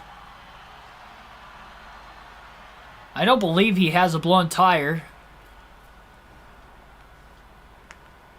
Second time he's been involved in an accident today. That's caution number 52 now. And we're not going to have many laps left when we go green. I think we were under 20 to go when that wreck happened. Yeah. Looks like we're going to have 15 laps to go on the restart. Blaney's going to have to go from deep in the field. Green flag back in the air at Talladega. Deep in the field with damage. It's going to be a tough task, but we'll see if he can do it. You thought it was aggressive before. He's going to have to get extremely aggressive now. Going to go with his teammate Cindric. Just going to go to the outside of the 33. Does he have enough steam to get in front of him and have his teammate potentially push him? It looks like he will, just enough. Fanning 2 and 3 wide in front of him. Massive run coming from the 12 of Blaney. He's going to go to the outside. It was the middle which costed him the problem. 4 wide, up high. Hamlin got shot out of a cannon down on the double yellow line towards the bottom. Blaney's gaining a ton of ground. The field's checking up. He's just hoping nobody pulls in front of him as they check up. Blaney didn't take tires for an unfair advantage or fuel. Fuel shouldn't be an issue anyway, but they're all stalling each other out. 4 wide on the top. Blaney barely keeping it off the outside wall. He'll bump draft Austin Dillon, and that really stacked up the 12. This is a sketchy situation. They are not letting up, and the top 4 cars are starting to get away. A little bit of contact with Corey LaJoie, nothing major. Into the tri-oval. Suarez, shuffle out of line. Kurt Busch, I'm not even sure who was on the bottom lane in that. What a quick comeback for Ryan Blaney, but can they get bunched back together in a non-3 and 4 wide way that they can catch the leaders? Speed glitch turns 1 and 2, miniature at best. Blaney got a little loose, barely keeps it off the wall. Trying to side draft Kyle Busch. Outside lane now starting to fade. I think that speed glitch might have slowed the 12 down. Room to pull back down to the bottom. Thought there was. Jumped into the second lane. Now he pulls to the bottom in front of Keselowski. Briscoe hung up on the top.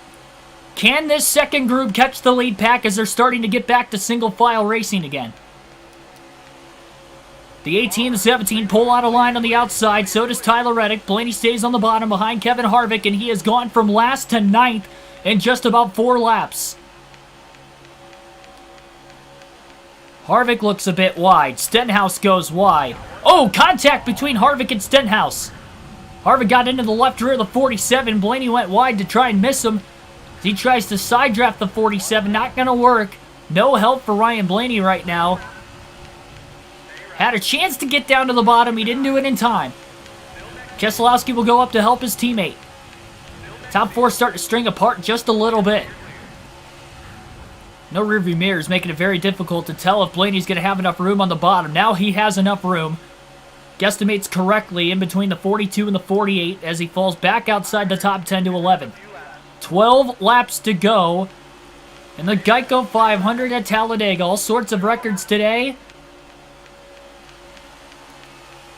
Blaney trying to stay in it. Couple cars going wide to the outside. Stenhouse going to go there as well. Harvick may get to the inside. Big run from the 48. Blaney goes up to block. Harvick trying to block the 12, but he couldn't do it.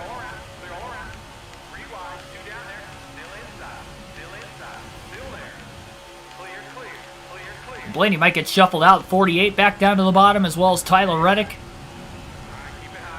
And Blaney back to the bottom. In front of Chastain, behind Bowman. And these guys are catching the top 4. They have the numbers game. But they're starting to fan out to 3 wide again. That's not going to help them. Oh, contact! The 48 up the track, nearly into the wall and wrecked. Blaney gets blocked by the 4 of Harvick. He checks up now with some contact. Everybody got bottlenecked. And right when they were starting to close in on the top 4, they have lost them once again. Harvick again trying to challenge to the outside. Justin Haley gets a bump draft from Blaney. He'll go to the outside. Blaney does not follow. Blaney now to the inside of Harvick as well. Bump draft in the middle of the tri-oval. Very aggressive. BJ McLeod is in 4th place. Larson and McLeod have been caught. The top 2 are still leading the way. Larson, who has won the first 2 stages of this race, is trying to win the 3rd, the most important. He's never won on a super speedway. Blaney on the outside of McLeod for 4th. We are down to 9.5 laps to go at Talladega. Blaney has cleared the 78. It is Christopher Bell who leads, trying to go for back-to-back wins. He won at Richmond in the last race. Blaney going to have to work with the points leader Larson. Gives him a big push off of turn 4. And into the tri-oval as well. Risky to say the least. But they're working together. Larson goes high. Blaney will go to the bottom. Larson may get shuffled out of line. Blaney to 3rd. What a comeback that this could be. They're about 2 seconds behind both Bell and Alfredo. But with this car having a bit of damage, I don't think Blaney has the fastest car to get there. I would have thought with Larson winning the first 2 stages, he probably would be the next best car to try and catch those guys. Though if Blaney leads the pack, maybe there's a better chance that they stay single file. They could catch the leaders that way.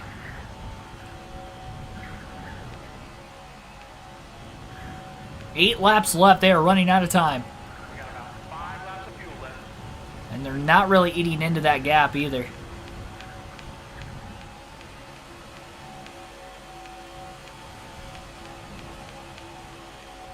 Larson the push car, Blaney the lead car. Blaney got to kind of pull low. He's hoping Larson could get around him.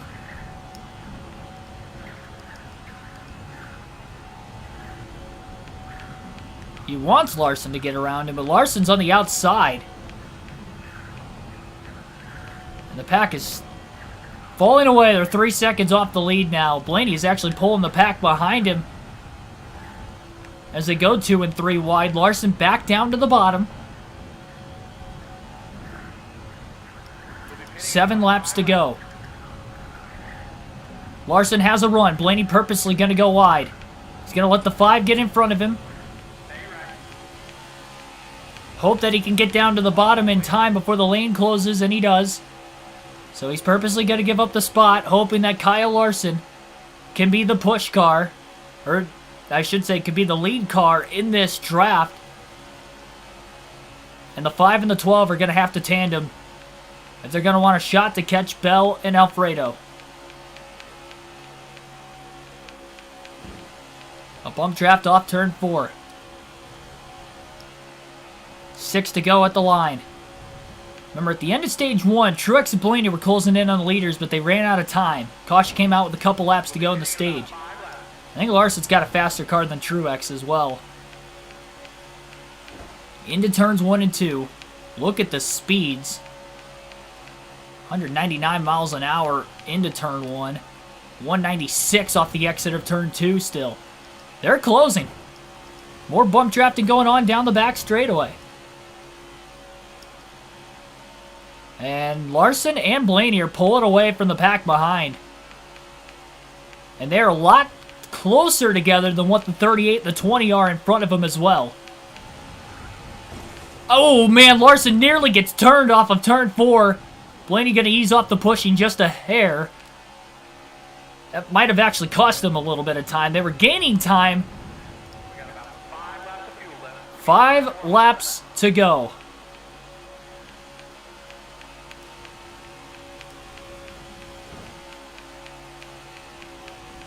A push, but he hit Larson a lot more square that time.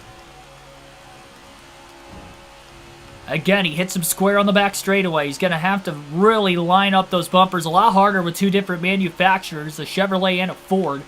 The Fords have the flat noses, though, so if there is going to be a push car, it's probably going to have to be Blaney.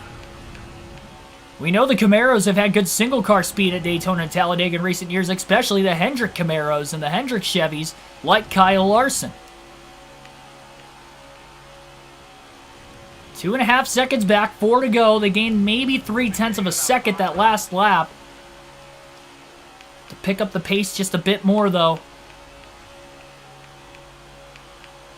If Larson could just get to the back bumper of the 38, or at least close enough to get a good draft,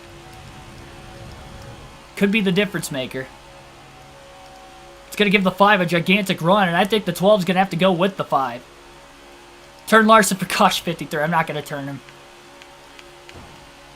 Bump draft in the middle of 1 and 2. Blaney's been hitting him square now. 2 seconds off the lead as they come to 3 to go. Again, he hits him square off turn 4.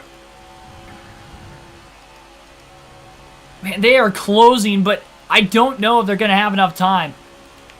You can definitely tell it's likely going to come down to the final lap. 3 to go. What has been a longer race than most of us projected it to be at the start, going far past the scheduled distance. Plethora of overtimes, to say the least.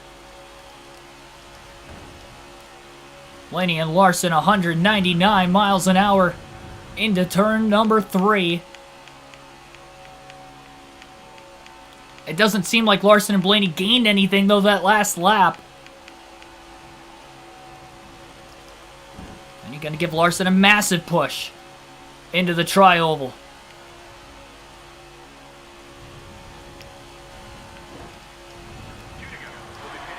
I don't think Blaney can let out of the gas now. He's just going to have to hope he hits him square from this point on.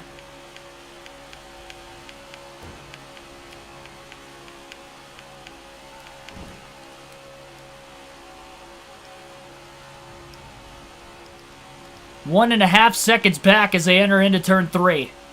That would be behind the 38 of Alfredo at least. 201 miles an hour into turn 3. We haven't seen those speeds yet from the 5 and the 12 as they stayed connected. Larson got a bit tight. Oh no, they're going to break apart though. They've broken apart. Blaney will lead him into the tri-oval. Potentially. Final lap of the race. I don't know if they were going to get there. Blaney and Larson side by side on the final lap for 3rd place. Now does Alfredo have enough to get around Christopher Bell? Blaney going to break away from the side draft from Larson. Enough to pull clear into turn 3.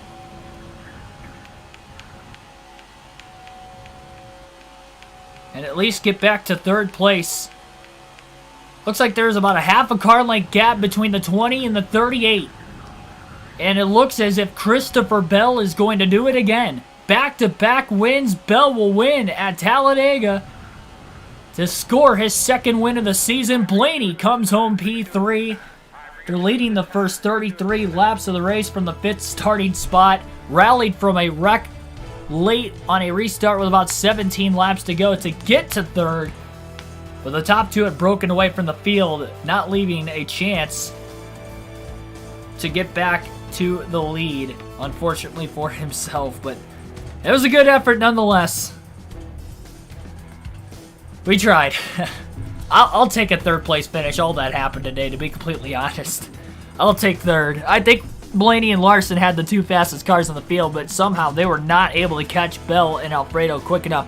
They were 3.3 seconds back, and they cut it down to about 1.3 with a lap and a half to go, but then they kind of strung apart. I think if Larson could have gotten to within a half second of Alfredo, he would have had enough of a draft to pull him from that point, and could have pulled apart the 38 and the 20 even more, and I think it would have been probably Larson getting the win. Blaney would have been following him, and if Blaney would have pulled out a line on Larson, then he would have finished 2nd. I don't think that was going to be enough momentum for Bell, so it looked like it was going to be between basically Bell and Larson there at the finish, despite the fact Larson finished 4th. But there's a look at the top 10. Christopher Bell with the win. Anthony Alfredo, the rookie, comes home 2nd. Ryan Blaney, P3. Kyle Larson won both stages. Finishes 4th. He'll add on to his regular season points lead, I'm sure, with the points stay today. Austin Dillon will round out the top 5. Kaz Gralla will finish in 6th. Josh Bilicki for Rickware Racing finishes 7th. Matt DiBenedetto 8th. Kevin Harvick 9th. And Joey Logano will round out the top 10 today. And Talladega is unpredictable. I don't think we saw 52 cautions in this race coming until we actually saw 52 cautions in this race today, breaking our original record from 8 days ago on NASCAR 05. And not even breaking it, but obliterating it by 14 cautions. Or sorry, 16. 16 more cautions than what the previous record was.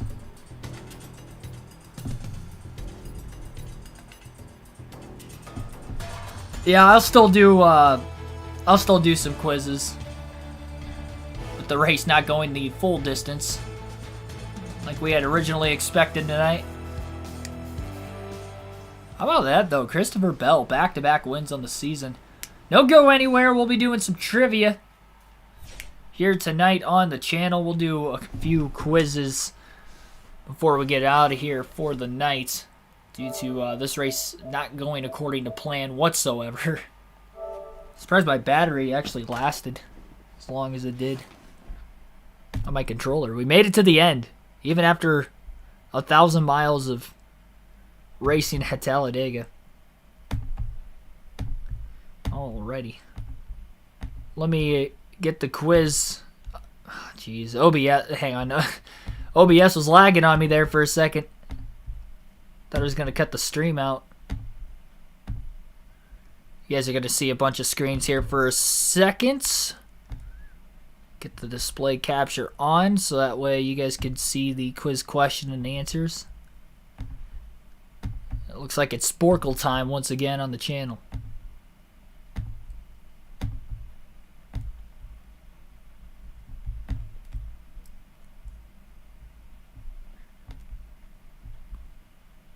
Should be good right there. Thought the 48 was going to win. Yeah, he was leading there for a while. At least before the final. He must not have had a good restart. Why am I on YouTube? Now is not the time. NASCAR Sporkle. See what we can find today.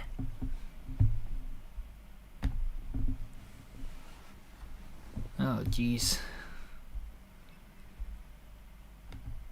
Let's go NASCAR. They're racing at Las Vegas this week. Let's go NASCAR Las Vegas. Let's see. NASCAR Las Vegas winners. All-time laps led.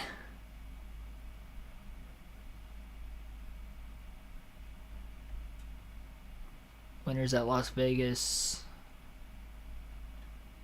NASCAR cookie cutter racetrack winners. Like how they labeled that. Okay.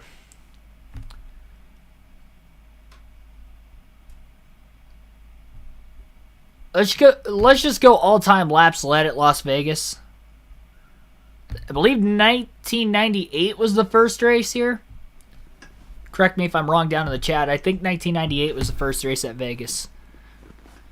So these are literally anybody who has led a lap at Las Vegas. 15 minutes to name them all. 68 of them. We usually stick at these quizzes, but 1998, it's recent. We've never gone 100%. See if we can do it here. We'll start off with the big names. Kevin Harvick, Jimmy Johnson. Johnson's number 1. Jeff Gordon. Tony Stewart. Looks like Robbie Gordon's also on the list. The Busch brothers. I'm sure Kyle Petty's probably led some, 10. I don't know why I thought of him first, but let's see. Mark Martin, Matt Kenseth. Matt Kenseth's number 2. Craig Biffle, I'm sure. Carl Edwards. Sterling Marlin. I think Marlin won here before, if I'm not mistaken. Casey Kane. Scott Speed. Brian Vickers. Vickers only led 1 lap here. Waltrip. Michael and Darrell led 2. Okay. Oh, let me get the chat on my phone. Hang on, let me pause it for a second. I don't have the chat on my phone. You guys can help me out down below. Do not Google any of the answers. Try not to spoil it.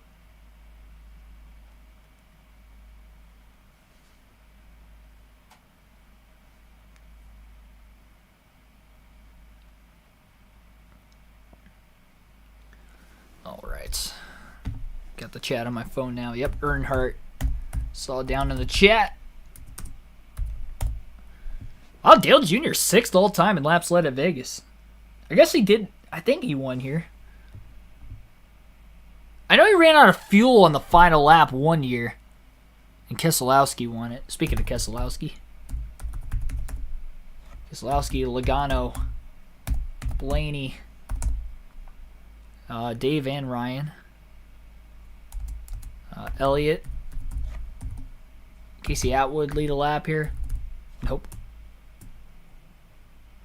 Casey Mears. Oh, wow, okay. Casey Mears didn't. Ricky Rudd. Joe Nemechek. I do have Matt Kenseth. Rusty Wallace. Mike Wallace also won the list. Bubba Wallace 23. I don't think Bubba Wallace was on here when I put Wallace in. Jeffrey Giordano, welcome to the stream though. Oh, Denny Hamlin, I haven't said him yet. Truex. Newman. Mayfield.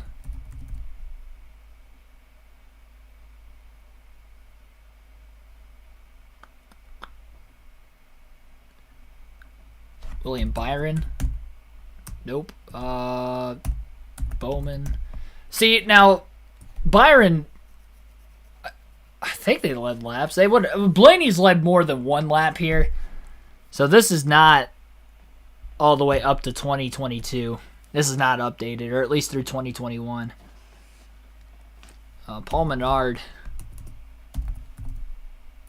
DiBenedetto? Nope. Castle. Nope. Labonte's going to be on here. Yeah, the Labonte brothers are on here. Allison's not going to be because I don't think there was one racing in 98. Nope, Harry Gant's not on here. Steve Park, not on here. Jeff Green. Okay. Johnny Sauter. Nope. Reed Sorensen. Nope. Scott Riggs. Riggs is on here. Johnny Benson. Johnny Benson's on here. Yep, Clint Boyer. Eric Almirola. Nope, Almirola's not on here. Danica Patrick. Nope. Stenhouse. Stenhouse is on here. Trevor Bayne. Trevor Bayne is not on here.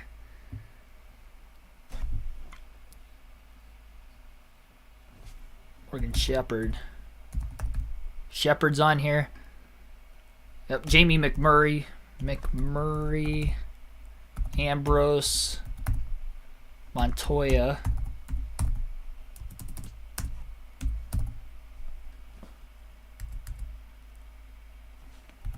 Allmendinger, good one.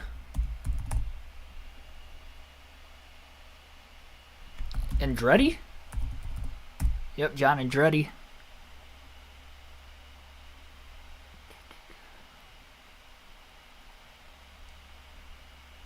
Larson. Wow, okay, so yeah, I don't know what year this is from, but I guess it would have to be at least up to 2015 or 2016 because Blaney was a rookie in 2016. Full time at least. And he's on here.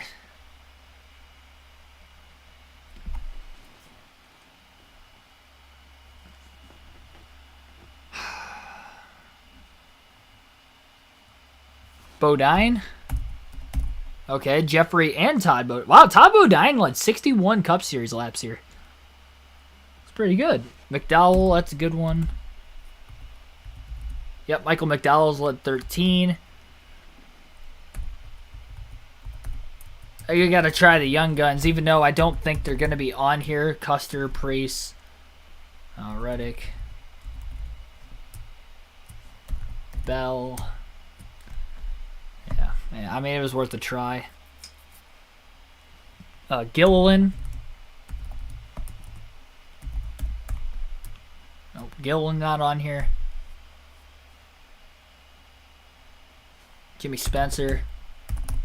Jimmy Spencer's 73 laps led.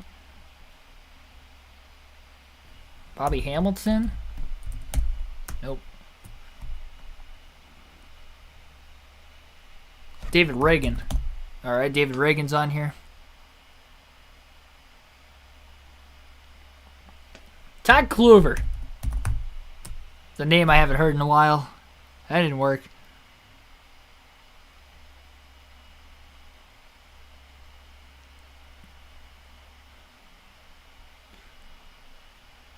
Missing a couple big ones. Current or former great that I have not named. Potential Hall of Famer. JJ Yaley. Good pick down there, Cody. Try all the Rick Ware guys real quick. Licky.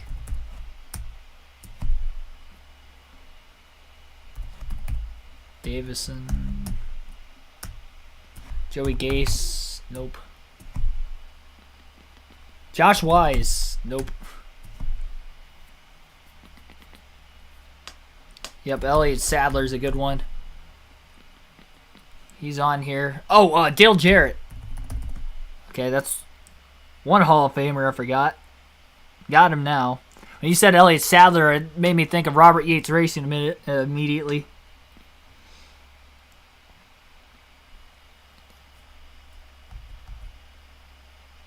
Oh, David Rudiman. Rudiman only had one lap led here. He was pretty good on the mile and a half. A couple wins. Oh, yep, Kenny Schrader. Oh, Schrader's not on here. Okay. Ernie Irvin?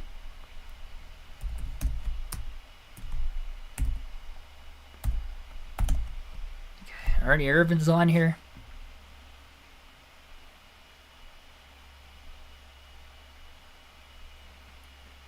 First race here was in 98.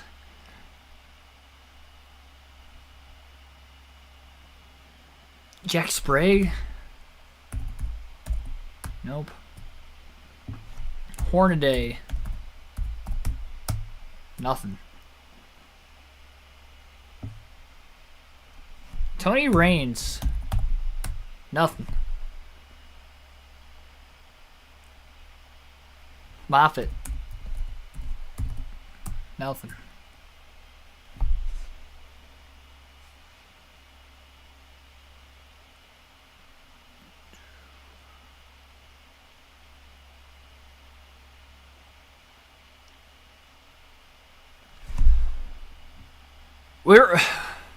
We need 11 more yet.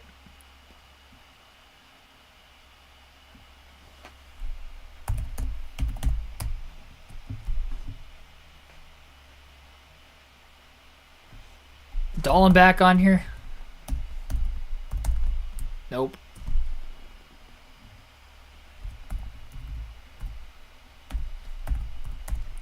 Yeah, I think I spelled his name right the first time.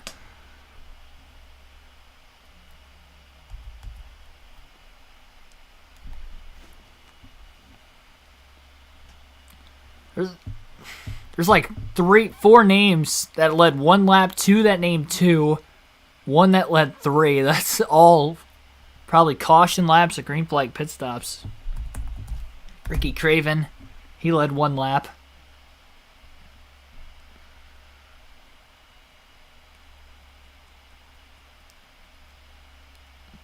Who else have we forgot?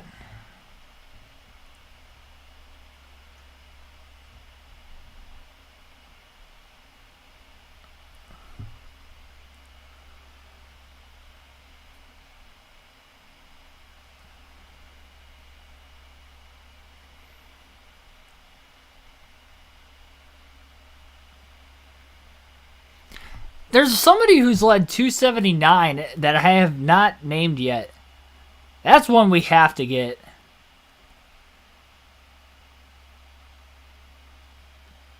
Yeah, I mean, there's a couple. Yeah, 81 also. Somebody's slipping my memory here that we have not named.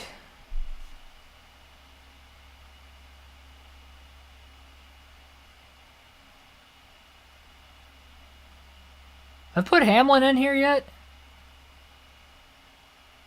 I thought I did. Yeah, I did. Where's Hamlin at? Oh, he's only like 14. Wow. Oh, that was before last year. He won here in the fall.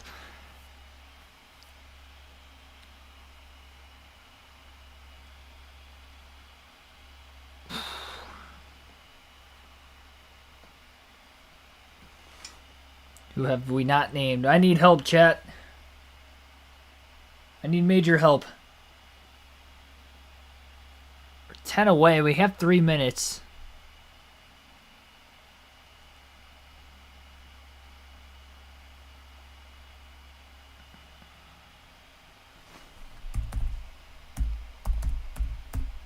Nope. Dario Franchitti not on here this time. Jerry Nadeau. There we go. Nadeau's on here. He led 23.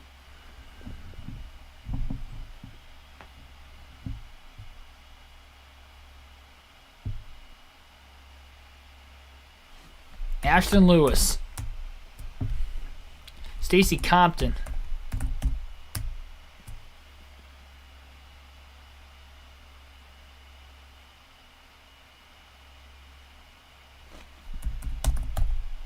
Man, Eric Jones not on here? Daniel Suarez on here? Nope.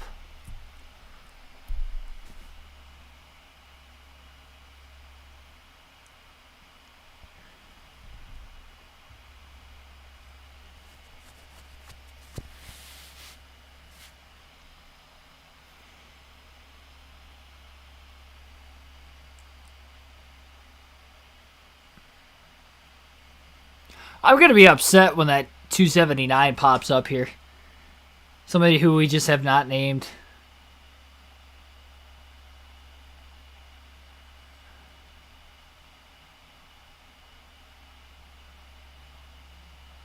Why am I thinking...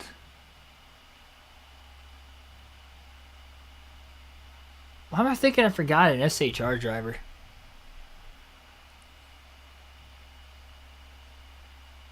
Well, I haven't tried Briscoe, but I know he's not going to be on here if, like, Byron and Bowman aren't on here. Oh, Burton! Oh, thank you. Ward and Jeff. Oh, my goodness. They were both the high lap led ones. Yeah, I just forgot about the Burtons. Okay.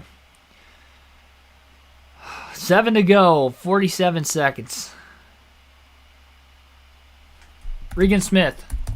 All right, there's another one.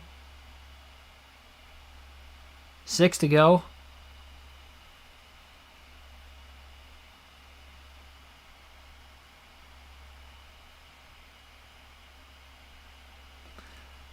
I think that's gonna be it.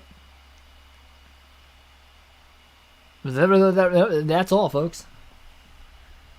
NASCAR fan 88, welcome to the stream. Alex Bowman is not on the list. It's not up to date. So, like, Byron, Bowman, Suarez, I don't know if all of them have led laps. I know Byron led laps in last year's race. Blaney's only got 1 lap led on here. It's a lot of... Oh, my gosh. I forgot about Richard Childress. I forgot about the Dillon brothers. Travis Quaffle led 9 laps. Mike Skinner, Hut Strickland, Rick Mast. We got close. All but 6. 91%. The average score is 78.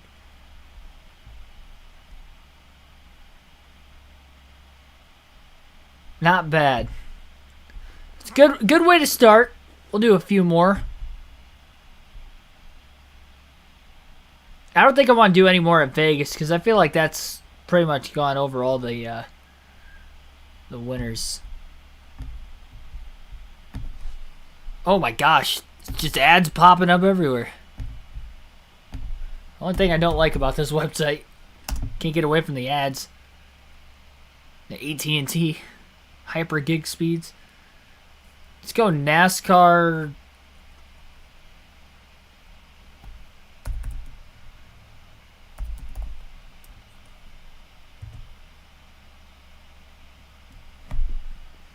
Can you answer these 2014 NASCAR questions? How well do you know NASCAR? Trivia 1. 25 questions in 5 minutes. Oh boy.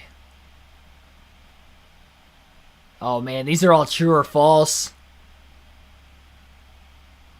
These are all true or false. I wish it would give us like the year this is updated. We'll do this one, but... Oh, hang on. Created August 6, 2017. Okay, so let's keep that in fact. So this is from 2017. 2017. And I guess we're starting now. True or false? Kyle Busch has never won Xfinity at Watkins Glen. He has to have, right? True. Okay, I was going to say. Oh, no, he's never won. I meant to put false. Is that right or wrong? I can't tell. Hang on. Wait a minute. I meant to put false. I misread the question. I got it wrong. Wait a minute. We're restarting this. I misread the question. I'm giving myself a pass on that one. I'm giving myself a pass. I meant to say that it was false. That was tricky. It says Kyle Busch has never won an Xfinity race at the Glen, but it says never and true or false, so it was like a double negative meaning, so that's why I put true, but true would have meant that he hasn't won. But I put true meaning he has won. Let me try that one more time. False. I meant to put false. I swear. True or false, the 24 car has 3 straight poles in the Daytona 500. That'd be Jeff Gordon, so that would be true. I know for a fact that happened. Danica Patrick has 1 career pole. Yes, 2013 Daytona 500. Wait, what? Why is that false? True or false? Danica Patrick has 1 career pole win. Does she have more than one? Wait a minute. Hang on. We're Googling this. How many career NASCAR poles does Danica Patrick? There's no way she has more than one. In 2004, no, not that. Come on. Where's Racing Reference when you need it? Driver, Racing Reference. There's no way she has more than one pole. 1 pole. That's what I thought. Why did I get that wrong? It's false, Keegan. She has a pole, though. She won the pole twice. Did I misread the question again? This is making me upset. I'm about to not do this one because true or false, Danica Patrick has 1 career pole. True, she has 1 career pole. Why is it false? Can anybody correct me down in the chat why the answer is false? This quiz is for 2017. So this is obviously after the 2013 500. I think I'm done with this quiz. I'm not doing this one anymore. This is just messing with my brain all of a sudden. Bowman did not win the Rookie of the Year in 2015. That's false. Truex had 2 wins entering 2015. I don't know what. Yeah, I'm going to say true entering 2015. Dale Jr. has 2 Daytona 500 poles. True? I really don't know that one. That one's wrong. No female driver has ever been upside down in NASCAR. I don't know. False. Okay. Kyle Busch swept 2015, 2016 at the Brickyard. That's false. He did not win 26. I don't... Wait. Okay, whatever. I don't care. She does have one Xfinity. It doesn't say that, though. That's a trick question. It says has one career pole. It doesn't say Xfinity or Cup Series. How was I supposed to assume... Yeah, I'm done with this quiz. That question kind of irritated me. I'm not gonna lie. I know 9 times out of 10, I know if I got a question wrong. What was this one? I saw one about like 30 NASCAR questions. Let me try that one.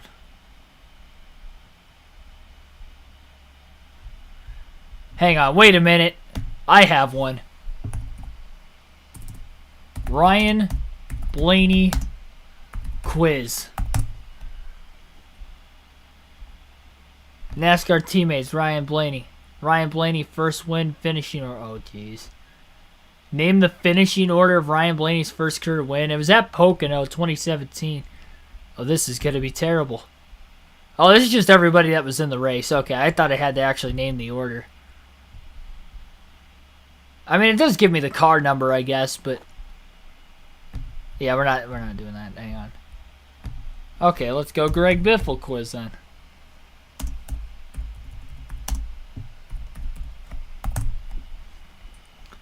NASCAR legends, Greg Biffle. Legend. I mean, I guess. Okay. Alright. 10 minutes. I'm doing a Greg Biffle quiz. He was my favorite driver when I was a kid. I was going to do a Ryan Blaney one. They didn't really have one. I guess his career's not long enough yet. 16 questions. 100%? Maybe? Maybe? We'll see. I don't think I'm going to get all these right. I'm more of a Blaney fan now than what I was a Biffle fan. And Biffle was like more my childhood. He retired when I was 17, so I was pretty young for most of his career. Hometown, Vancouver, Washington. I don't know how to spell Vancouver. That's not how you spell it. How do you spell Vancouver? Do I have to put... Jesus. I'm pausing it. Hang on. How do you spell Vancouver? I think I spelled it right. I think I have to put Washington also. Oh, it's O-U. Okay, never mind. I was spelling it wrong. O-U-V-R. Vancouver. Okay, well, I spelled that wrong. Year of NASCAR Cup Series debut, 2003. Oh, man, did he run part-time in 02? 2003. Oh, well, that was the year of his first win, so 2002 would have been his... 2002 was his debut then. 2003 obviously was his first win. He's got 19 career wins. Total championships, 0. Location of first win was Daytona. His last one, I believe, was Michigan.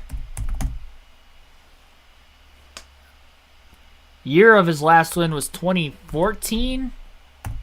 No, 2013. Okay. Thank you for telling me how to spell Vancouver down in the chat. Everybody's correcting me. Oh, jeez. Biffle holds the record for the most wins in a season by a single driver NASCAR Truck Series with how many? Oh, jeez, I didn't even know he had this record, to be completely honest. Or did he set that record in that year? That might have been it. That record has to have been broken by now. I feel like Kyle Busch would have broken it. I'm going to say 6 wins. Nope. Was it 7? Was it 8? 9. 9 wins. All right. Way to go, Biff. Biffle was the first driver to win a championship in NASCAR's blank series and now Xfinity. What? Was it the first year under the Busch Series title? I'm confused. That question confuses me. Nickname is the Biff. I mean, location of last start. Is this up to date? Because it'd be Daytona. A couple weeks ago. It's not up to date. So it would have been Homestead then. Career polls. I also have no clue how many polls he has. That could be any number. I have no clue where he made his debut either. Talladega, it's 7. 7 is not the answer. Biffle was recommended to team owner Jack Roush by this former NASCAR champion, Mark Martin. No, I thought I actually knew that.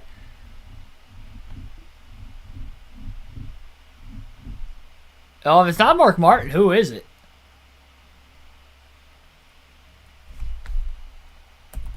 Kansas?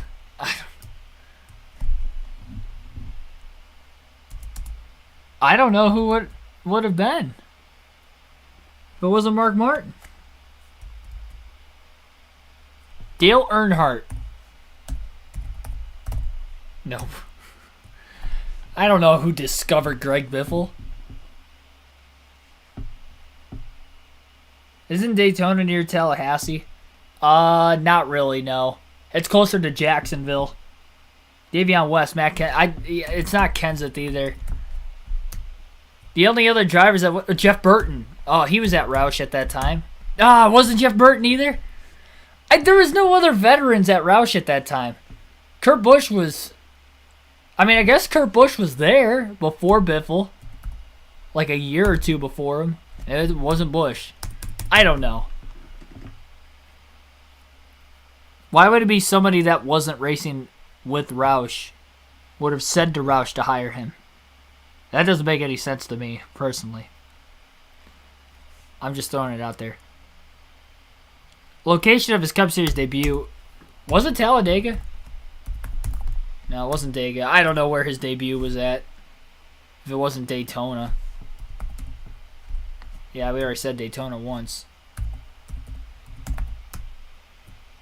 Was it Las Vegas? He's from out west. Auto Club. California. I was going to say he's from out west, so Charlotte. Phoenix. Sonoma. This is the last track out west. I can't smell. Texas. I don't know. Kansas.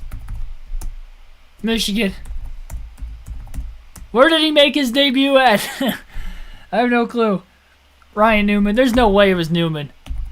Newman was literally a rookie 1 year before Biffle was a rookie. Was it Rusty Wallace? No. Labonte. It was Labonte. It says former champion. Bill Elliott. I'm curious to see who that is. I guess Burton wouldn't have been the answer because he wasn't a champion, but... Biffle holds the record. How many poles do you think he has? I'm going to say 26. 27. 25. 4, 3, 2, 1. 20. 19. 18. 17. 16. 15. I think I'm going in the wrong direction. Oh, okay, 13 career pulls. I got it. I figured I'd get it eventually. I just want to get above average on this one. What was it called before? It was nationwide, but it wouldn't have been... It might have been... Yeah, it's not nationwide. I was going to say, Biffle is the first driver to win a championship in NASCAR's Blank Series and what is now the Xfinity. Is it National? The Busch National. Busch Grand National. Grand National. Yeah, I don't know what it's asking. So I just don't know where his debut was. Year of last start would have been 2016 if it wasn't counting this year. Holds a record for the most wins in a season by... Oh, I already got that one. Yeah, so the only three we have is where was his Cup Series debut? We can get that if we keep guessing tracks. I have Homestead, Daytona, Vegas, Kansas, Texas, Charlotte, Michigan.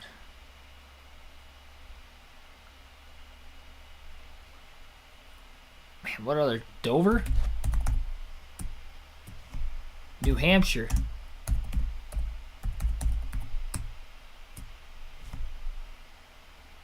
Atlanta.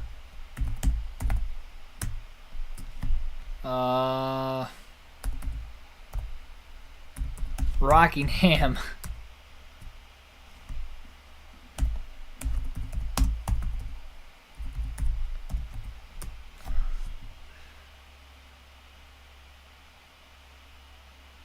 It says California is his debut. I don't know how. I tried that already. California. And I tried Auto Club also, and that didn't work. I also tried Sonoma, which is in California, so that didn't work either.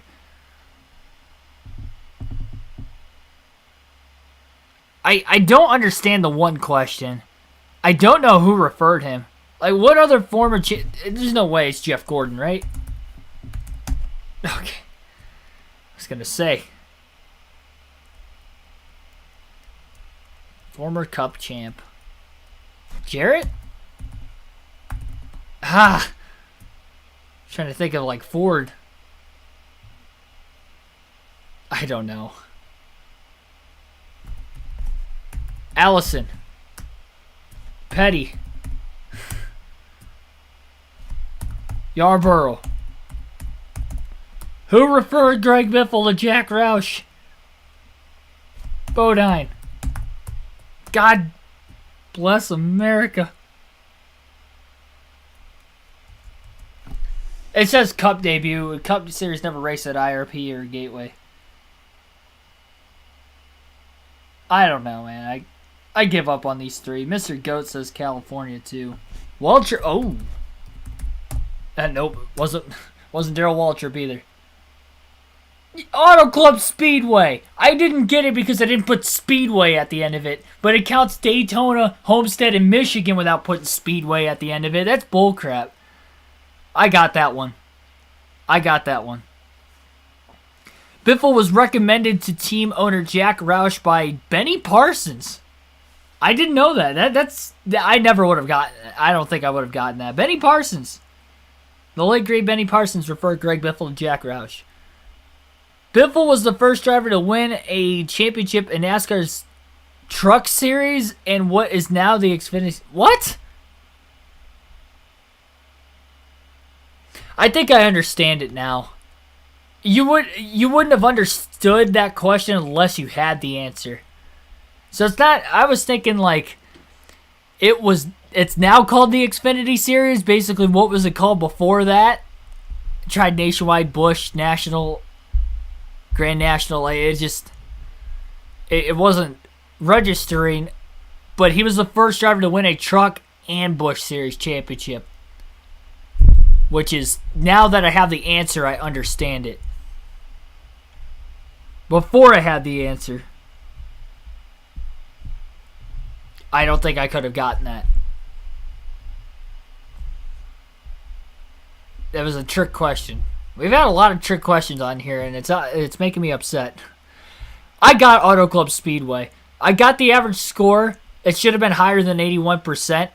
Would have been 14 out of 16. I've got to give myself that Auto Club question because why should I have to put Speedway at the end of that one when I didn't put Speedway at the end of the other three and it counted?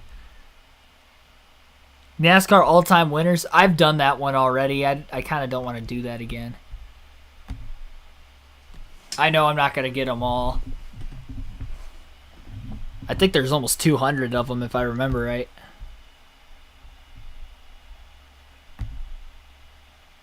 Because I think that was the day we were Googling a bunch of different winners. Dude Johnson.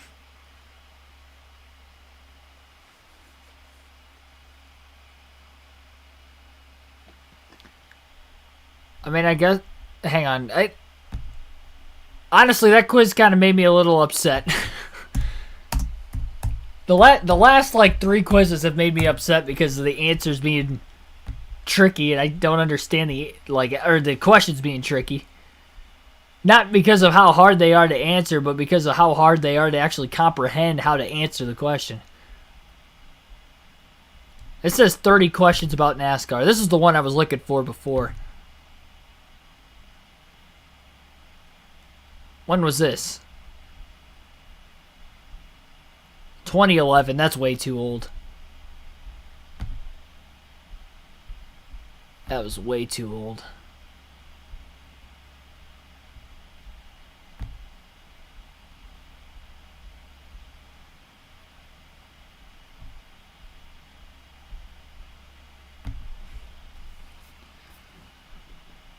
Ah, jeez.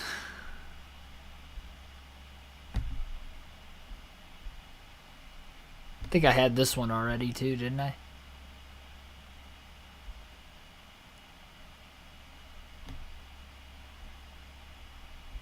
That one looks too easy.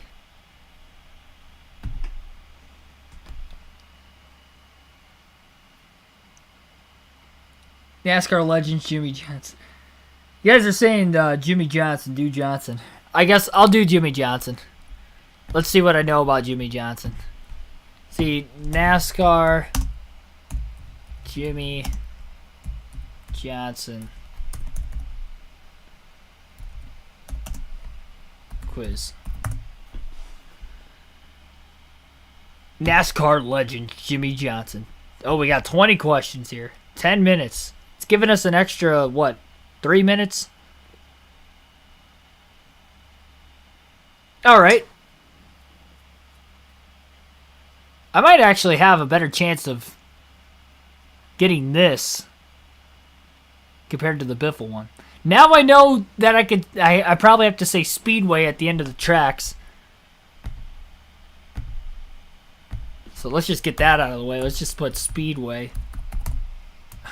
I'm probably going to be more specific. All right, El Cajon, California. A location of NASCAR Cup Series debut. Oh, jeez.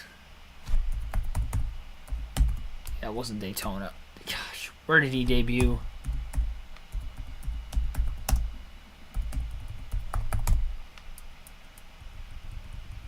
Spelled it wrong. Spelled it wrong.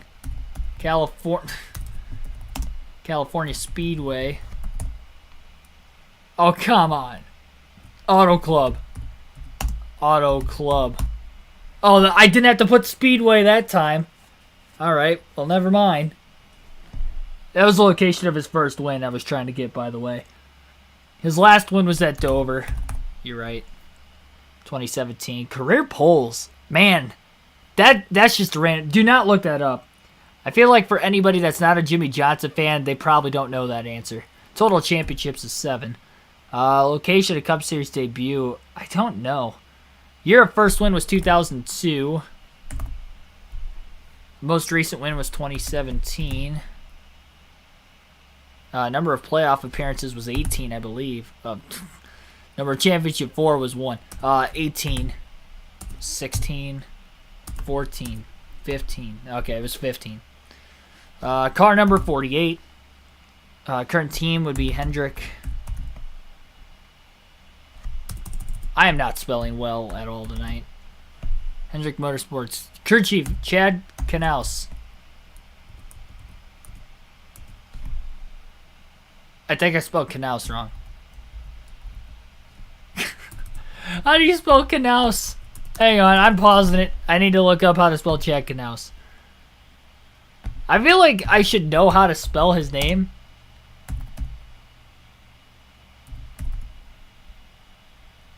I think I spelled it right the first time. Knaus. That is how you... This game, I swear.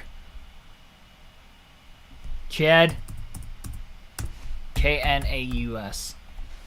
Don't do this to me, trivia. Sporkle, whatever. It's 3 quizzes in a row. 3 quizzes in a row that I'm putting in the answer and you're not understanding what I'm trying to say. And now my internet's taking forever to load. Come on.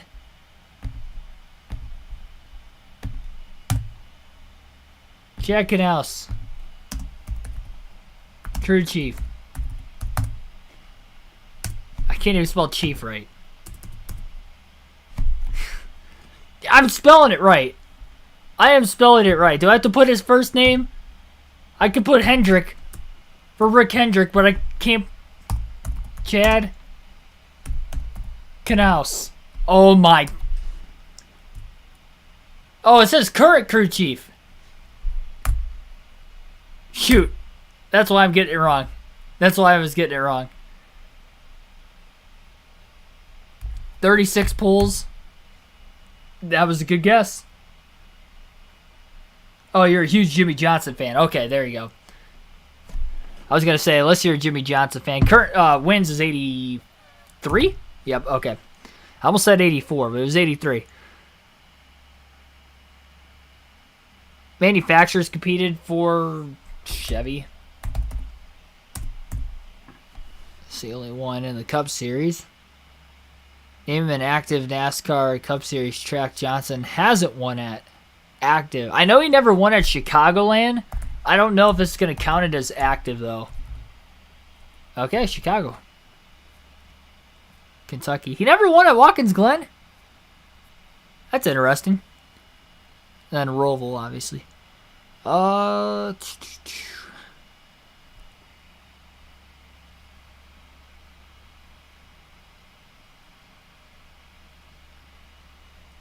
Couldn't type Knaus. I was there right with you. Yeah, Cliff Daniels. Sorry. Yeah, I forgot to answer that. Once I saw the current Cliff Daniels. So this is stating as if he's still in the Cup Series because it says current crew chief. This quiz is from 2019. So this is not counting the last year of his career, I guess, technically.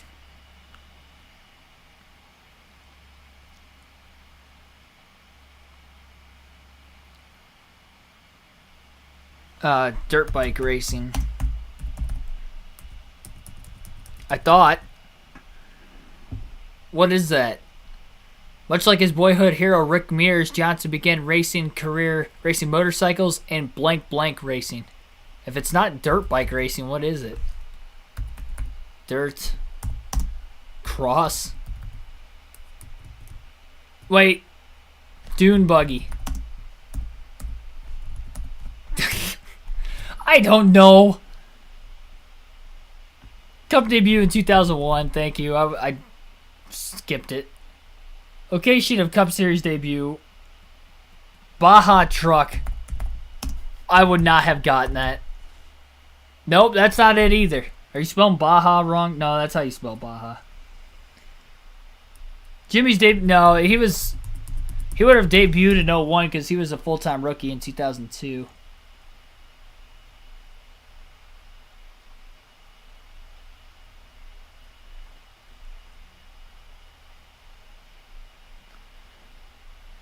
I don't know where his Cup debut was. Off-road. Off-road. Okay, well, off-road is, I guess, considered 2 words. I would have thought it was 1, but. Surname of family Johnson competed for in soda and helped him translate to stock cars. What? Surname of the family Johnson? No. I was going to say Robbie Gordon. I was thinking Gordon and Jeff Gordon, but not. Never mind. Surname Johnson. I don't know. I don't even understand that question. Sonoma was his debut? No. Wasn't Sonoma according to this. Charlotte. Yeah, it was Charlotte, I guess.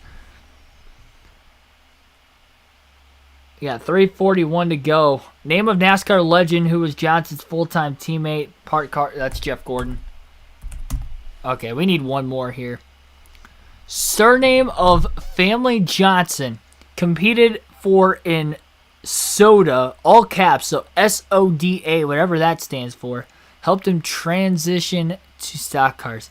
I don't know what this is.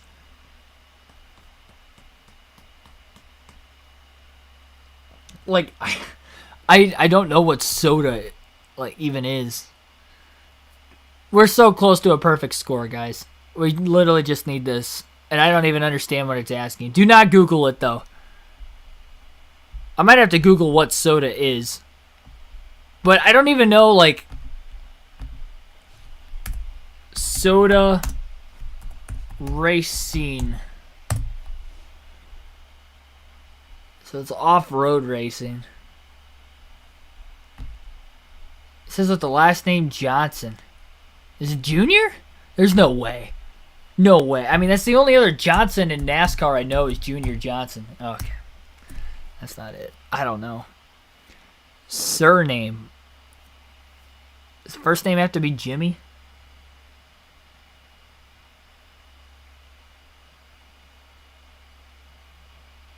Yeah, I see you saying Junior in the chat also. It's the only other Johnson I know. It's off-road racing. It's probably going to be some guy I've never heard of.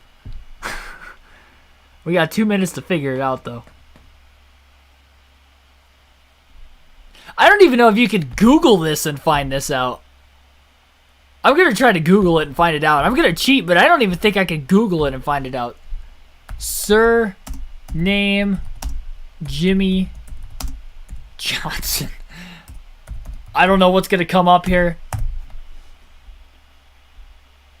Jimmy Kenneth Johnson, a.k.a. Jimmy Johnson, born in... Is it asking for his middle name? Kenneth. I don't know. Jesse and Jared is two brothers. I did not know that. Jesse... And that Jarrett was spelled a little weird here. Jarit. Oh. Okay. Gary? That was his dad's name. Gary.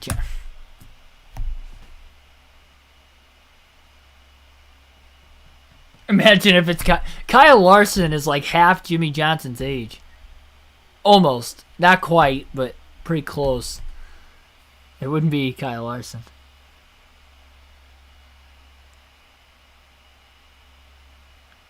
Was it his mom, Kathy?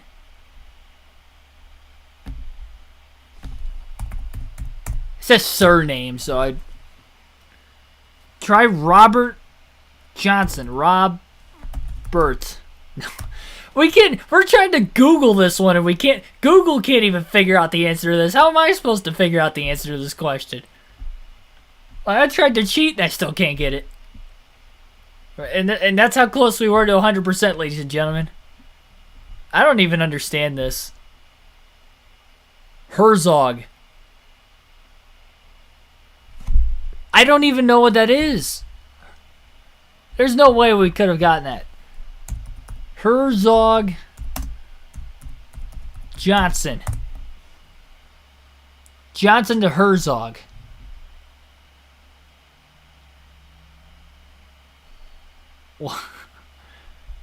I don't understand what this is. Fake Jimmy Johnson. Come on, Geek, don't let me down. What is that? I don't know, Jimmy. You should know. Mickey Thompson Entertainment Group. Is that what it is? Johnson. Herzog Racing.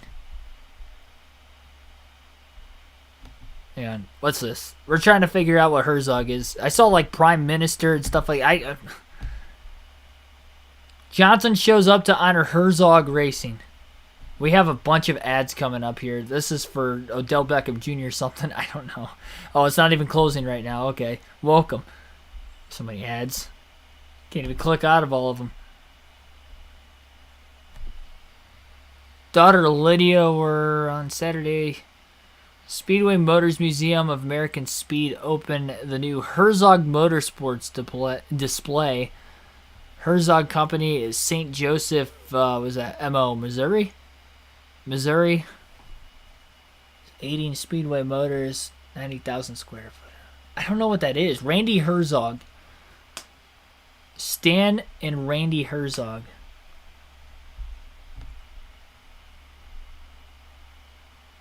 How'd you not know that? I don't know. I've never heard of it. Herzog display in the museum. I still don't even know what this is. Like, is it just two guys with the last name Herzog?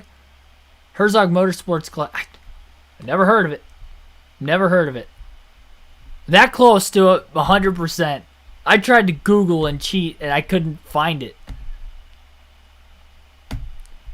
We had 3 minutes to try and cheat. I was telling everybody else to cheat too. We couldn't figure it out collectively. We'll try one more quiz tonight. One more. These quizzes are giving me a headache today. NASCAR. Let's just see what we can find. Random quiz.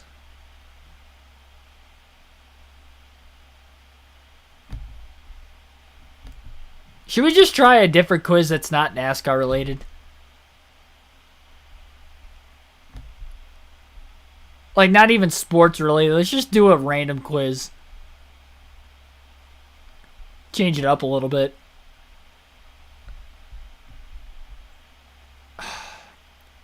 Categories. Let's see what category Sporkle has here.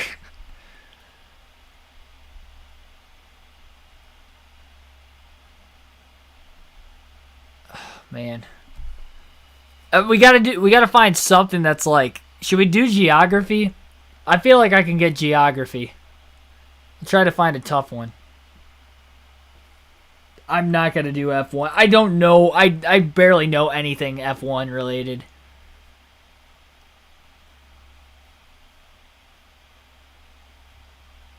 Especially if it's like 80s or older when it comes to F1. I don't know.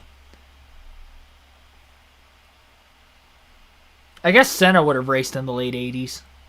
So did Prost. Prost would have raced the late 80s. Did Villeneuve race in the late 80s? I'm not sure how old he was when he won his world title. He might not have been around in the 80s. I guess Schumacher would have... Was Schumacher in the 80s? Or was he more like 90s into mid-2000s, mid to late... Geography, I guess? Alright, let's do it. I just feel like that's something that we could do collectively as well as I think I'm going to be good at. I didn't want to do anything sports, though. Like, outside of sports, I'd say of these, music and geography would be 1, 2. But I just feel like with music, with the music I listen to, a lot of you guys probably don't listen to the same music. Rock and metal. Mostly metal. So, like, we'll go geography. Alright, what kind of... specifically U.S. Like, African country, largest city. Yeah, like, yeah, that's not gonna... U.S. state ending letter pairs.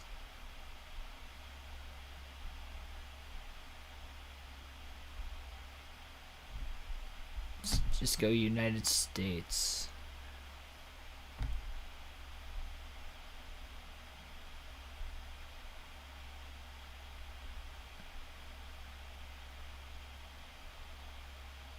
Where is that U.S. city? How many do we... Oh, it's only 10. No, we need something... I want something, like, difficult, but not, like, too difficult. Ethan Kuhn 100, welcome to the stream. Oh, Andretti 80s. Andretti was pre-80s, though, wasn't he? He would have been more like 60s and 70s, I thought.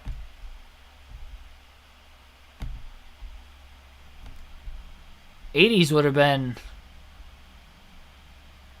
I guess AJ Foyt would have probably been in the...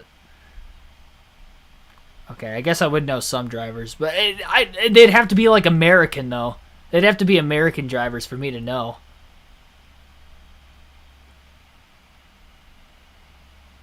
Yeah, it's going to be U.S. I just don't know. It says logic puzzle. 20 minutes.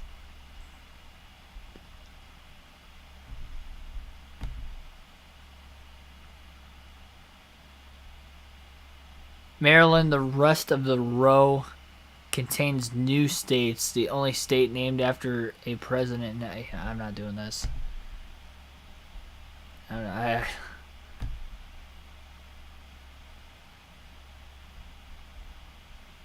Missing states. See, like, looking at the map is too easy for me.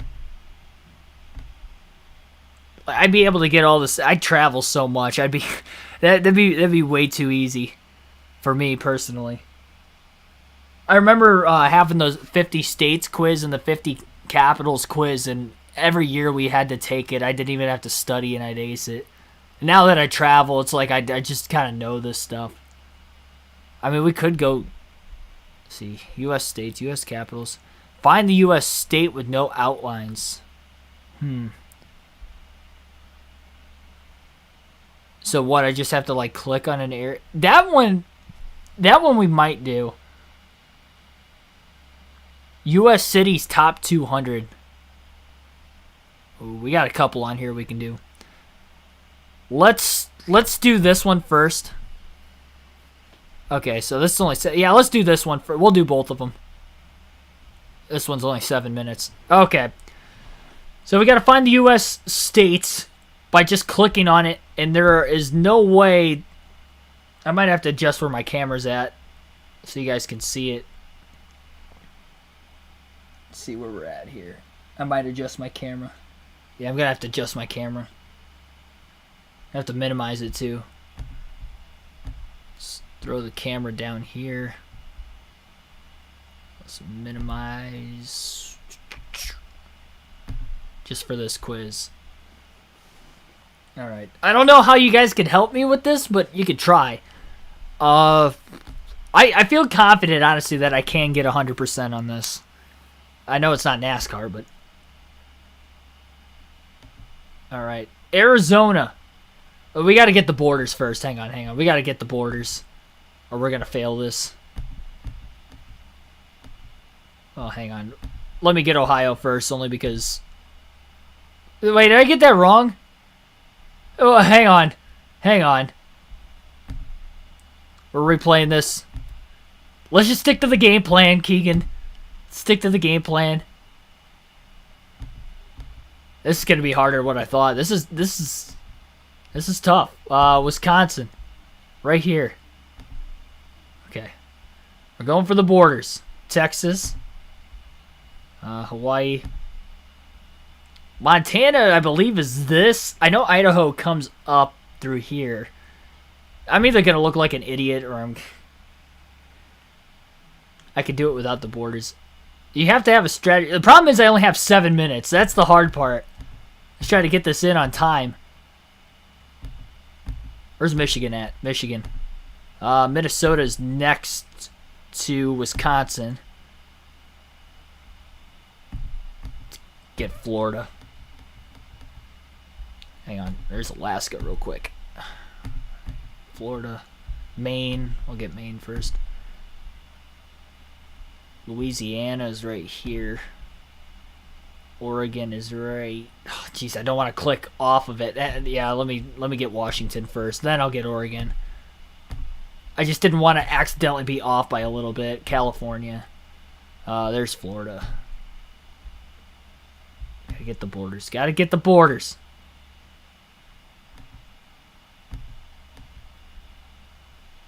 Well, we can get Illinois. Oh, I don't want... yeah, it's right here. Indiana right next to it. Okay. Now we can go after Ohio. I won't accidentally misclick on it because I was off center. Where's Ohio? Oh, well, I missed it. It's not even alphabetical order either. It would help me a little bit more if it was alphabetical. There's Nevada. The northeastern states are going to be so hard because they're so small. Pennsylvania. It's going to be right here. No. I wanted to make sure I wasn't clicking on New York. That was a close one. That was a risky one. I probably should have stayed away from for now, but I got it. Iowa is right here? Or is it here? No, it's here. I'll come back to that. New Mexico is here. Arizona. Arizona. Arizona's right there.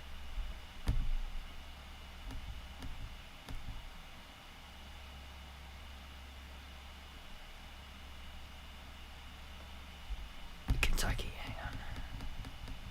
Kentucky borders Ohio. Where's Kentucky? Actually, hang on. Georgia's right here.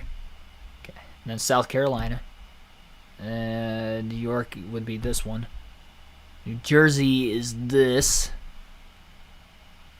I'm gonna skip Idaho. I don't have. Hang on, wait. Utah borders Nevada, I believe. Okay, and then Colorado would. I'll wait on that one.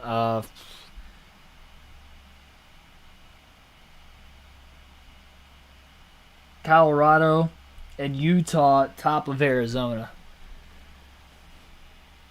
Hang on, wait. This one's Idaho. Idaho borders Washington and Oregon.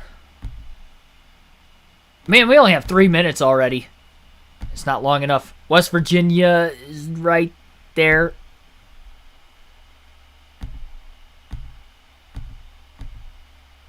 North Carolina. Virginia. Where's Virginia? Virginia. Right there. Rhode Island is the tiny one. I can't even see it. Hey, let's get Maryland. I see Maryland on here. Come on, we gotta get perfect. We gotta get perfect. There's Maryland. Delaware is that tiny one. I see Delaware. I'm not gonna see Rhode Island until I have it completely outlined. It's too small. You guys probably can't even see Delaware on here either, but Delaware's right there. Oh, okay. Massachusetts is that boot. I can get that.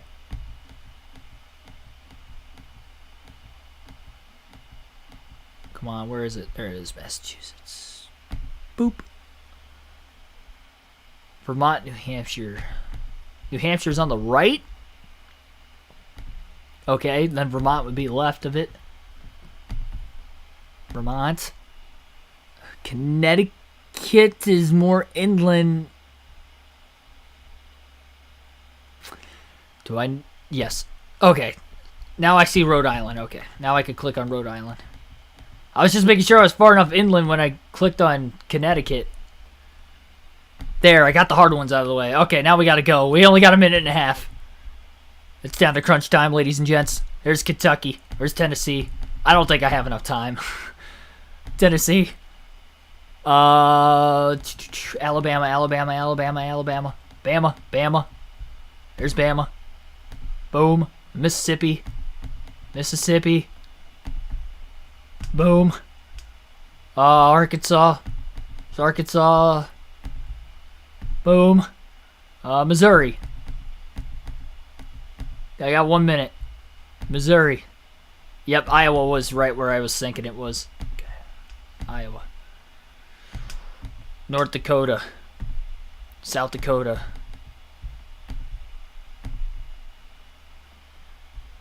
Hang on. Oklahoma first. Let's go Oklahoma. This is going to be close. Oh my gosh. Kansas. Nebraska. I just saw it. There's Nebraska. Colorado. Montana. Wyoming. With 23 seconds to spare. Average score 25%. I got 100. Thank you very much. Thank you very much. That was a little stressful there at the end because I just thought I was going to run out of time. A 100% deserves some love. Get $2 off Trivia Hunt with the code Perfection. There you go, guys. Just unlocked a code of some sort. Actually, Fulton 83. Dakota's next to Minnesota. Yeah, I've never been to that area of the country, so I was saving that for... I mean, I haven't been like all the way in the Northeast either, but I felt like once I was getting the border along the line, it was outlining it a lot better. I couldn't have started inland. That would have just been stupid to start inland. Average score is 25%. I know that. I mean, it would be hard. Most people would probably start inland because they'd be like, "Oh, my home state." Kind of like I did the first time with Ohio. I clicked under Michigan. I was right on the border of Indiana and Ohio. I must have clicked on Indiana just by a hair. So you have to start with the borders and go around the border before you can go inland. And you have to work your way to the middle. Like the Midwest was like the last we got. The Midwest and then Wyoming and Montana were literally the last states we had. All right, let's get the cities one, and then we'll get out of here tonight. I still got to work out and eat before I go to bed. Let's see. It was top 200 cities. I want to see how many of these I can name. I feel like if we name one that's not in the top 200, we're probably going to get counted incorrectly, right? We got 15 minutes. That's it. I wanted 20 to 25 minutes, to be completely honest. It gives us the population, so that's good. This is as of 2010, though. That's the problem. They couldn't have updated this to 2020. It's updated as of 2017, I guess. This is as of 2017. People don't know there could be a geography. I could be I know some American history. Some. Like government side of American history, not so much, but like outside of presidents is about it for government. San Diego, yeah, a lot of San Francisco. This top 200. I don't know what the strategy is here. I think I just got to start naming cities, honestly. If I had a map to look off of, it'd be easier for me to go in order by state, but I'm afraid that if I put one in and then it's not in the top 200, I'm going to get it wrong, so I don't want to go by state. I guess I just have to go with the most populated cities I could think of, and as I start to get closer down to 200, that's probably where it's going to get tough, but we'll try it. First and foremost, yeah, Los Angeles. Okay, we have to actually spell it all the way out. I'm not going to Google how to spell anything. New York City. If I spelled new right. New York. San Diego. Yeah, let's just get all the California ones. Sacramento. It's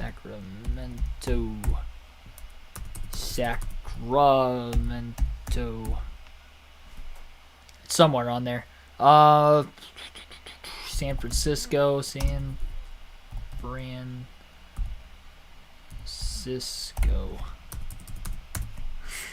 I cannot spell today. Oh my gosh. How do you spell Cisco? There we go. Oakland.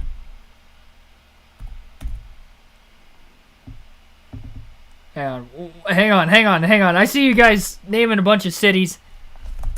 Chicago. I can't keep up. I'm not a fast typer either. Houston.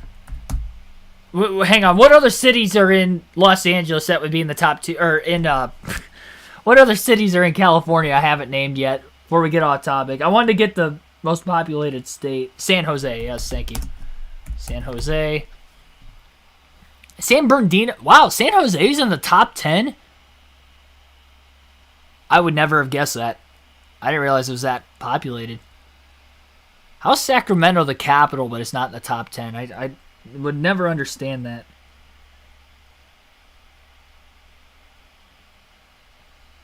Is that it? We should probably just move on. We're on borrowed time here.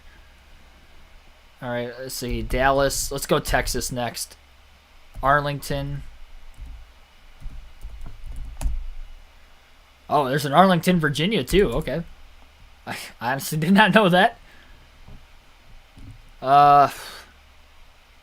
See, we got Houston, San Antonio.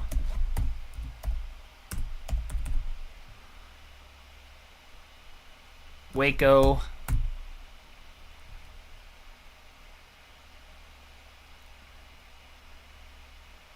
What other Texas cities we know here that I have not named? Arlington, Dallas, Fort Worth. Wait a minute. Is Fort Worth's got to be on here? Okay, okay, yeah. Fort Worth is definitely on here. See, like suburbs, I didn't think suburbs counted. Let me get Ohio next.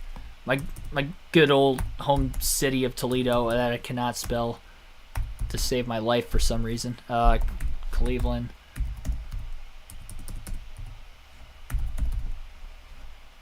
Cincinnati.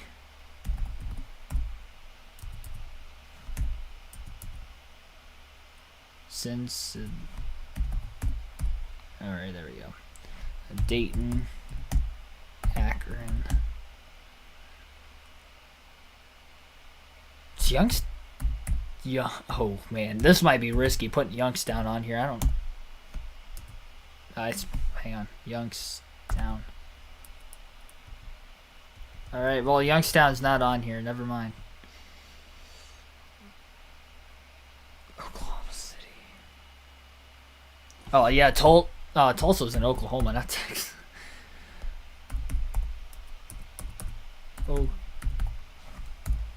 Oklahoma City. We're going all over the place. I don't even think I got all of them in Ohio yet. Hang on. Columbus. It's Columbus, Georgia. Austin. Yep. Yeah, we had Texas. See if I missed any from Texas that we haven't gotten yet. I think that's it. Let's go Florida next. Florida's got a lot of them too. Let's go Tampa, Miami, Daytona Beach. What? Okay, well, I would have thought Daytona Beach. It looked big when I was down there. And I live near Toledo, and that's on here. Tallahassee, however you spell it. Somebody's going to have to let me know down in the chat how to spell Tallahassee. Jacksonville. Dang it. Put Jackson, Mississippi, I'm guessing, on here while I... Jacksonville. I don't think Homestead's going to be on here. Yeah, I was going to say, that's not big enough. Tampa. Pensacola's probably on here. That's a good one. No, Pensacola's not on here either. Yep. Oh, yeah, I forgot El Paso. Thank you for whoever put that down in the chat. Orlando, yes.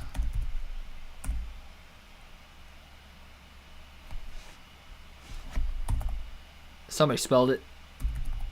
Tallahassee. Yeah. I don't want to Google it myself.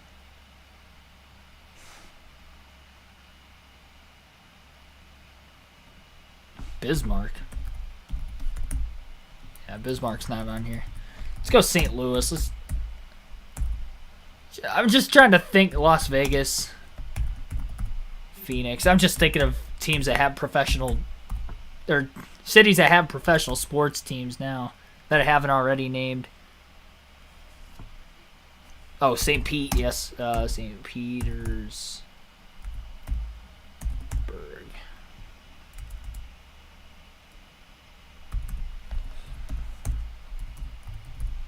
Springfield, Detroit, Flint. Oh wow, Flint's not on here. Okay.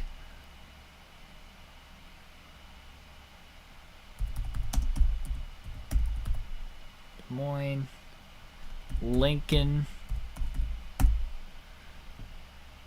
Seattle, Buffalo, Baltimore, Philadelphia, Boston, Birmingham,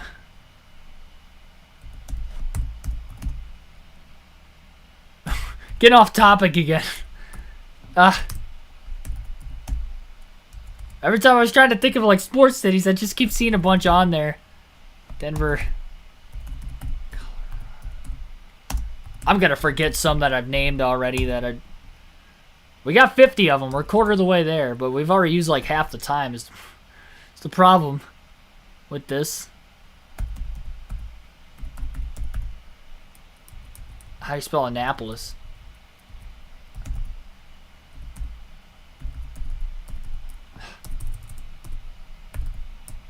I don't know. New Orleans, Pittsburgh, Charlotte,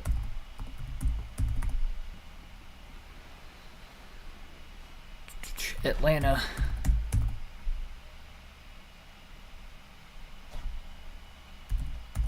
yeah, Dover's not on here. I was gonna say I've been to Dover. It's not that big. Omaha. Every time I hear Omaha, I think of Peyton Manning. I think everybody does, though. Oh, Reno's a good one. Tucson.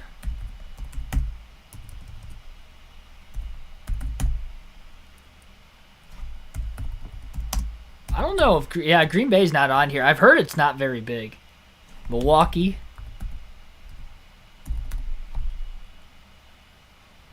Raleigh.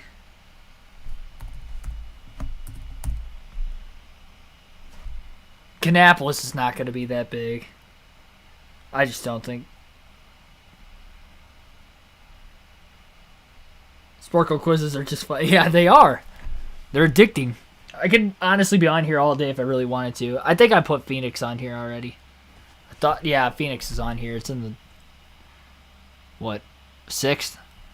I didn't know Philadelphia was number 5. It's interesting. Well, this is as of 2017, though. I do have San Diego. Carson City. No, Carson City's not on here. Indy, yep, thank you. I almost don't want to do this anymore. This quiz, only because we went so far out of order that I'm like lost now. Baton Rouge. Like, I am so lost. Honolulu. Anchorage. I guess the goal is just to get above it. Like, I just don't have enough time to name these. I think I spelled Anchorage wrong. Anchorage.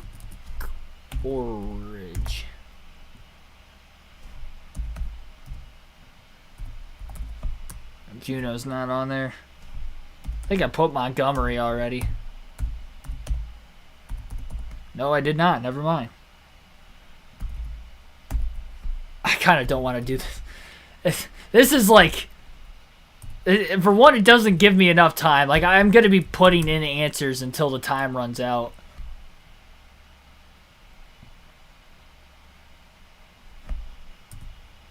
Hang on, I spelled Albuquerque wrong. Still... What? I still... Hang on. U-E-R-Q-U-E. Okay. Got it. Knoxville. Nashville. Memphis. Louisville. Lexington.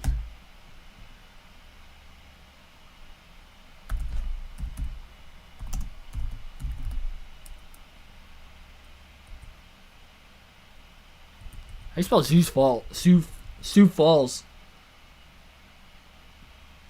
It's probably on here. Albany. Wow, Albany's not on here. That's shocking. That is shocking. Columbia. Charleston. No way. I spelled that wrong. What?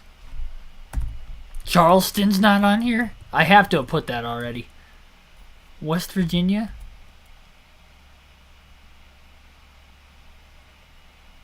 Or South Carolina for that matter. I'm lost. Salt Lake City. I got myself lost. I tried to stick to a game plan and I didn't. I don't think any of us stuck to a game plan, to be completely honest. Kansas City.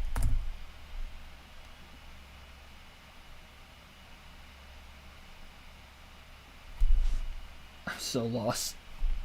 I thought I put Springfield on here already.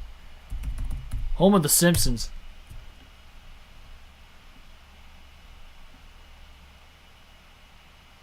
Keegan's reaction. I thought Charleston or Albany were going to be on here. That's actually shocking. I put Colorado Springs. Nope. Hang on. Ann Arbor. Okay, that's not on here. Lansing. What? I have to be spelling these wrong or something. How's Lansing not on here? It's capital of Michigan.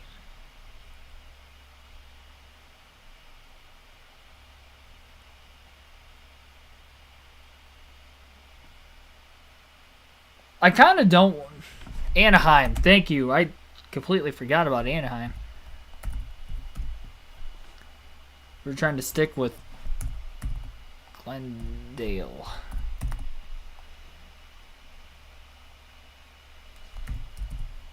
Little Rock. We're going to do one more after this because I didn't like finishing off on this one. Boise. Minneapolis. Yeah, we're forgetting some major ones because of how out of order we went. Is Loudon on here? Nope. St. Paul. Richmond. Is Bristol on here? I didn't think it was big enough.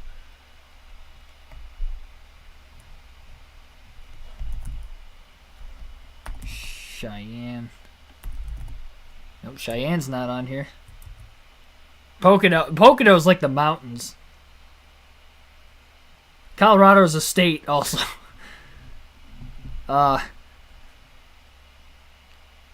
Harrisburg.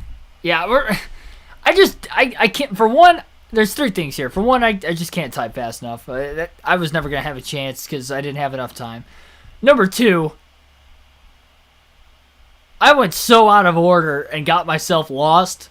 I was trying to stick to a game plan, like I was starting off with California because I knew there was probably going to be a bunch on there for California. Then I was going to jump to Texas and then Florida. And then just kind of start jumping around. And like we didn't even get all of them in those states because I just started jumping around.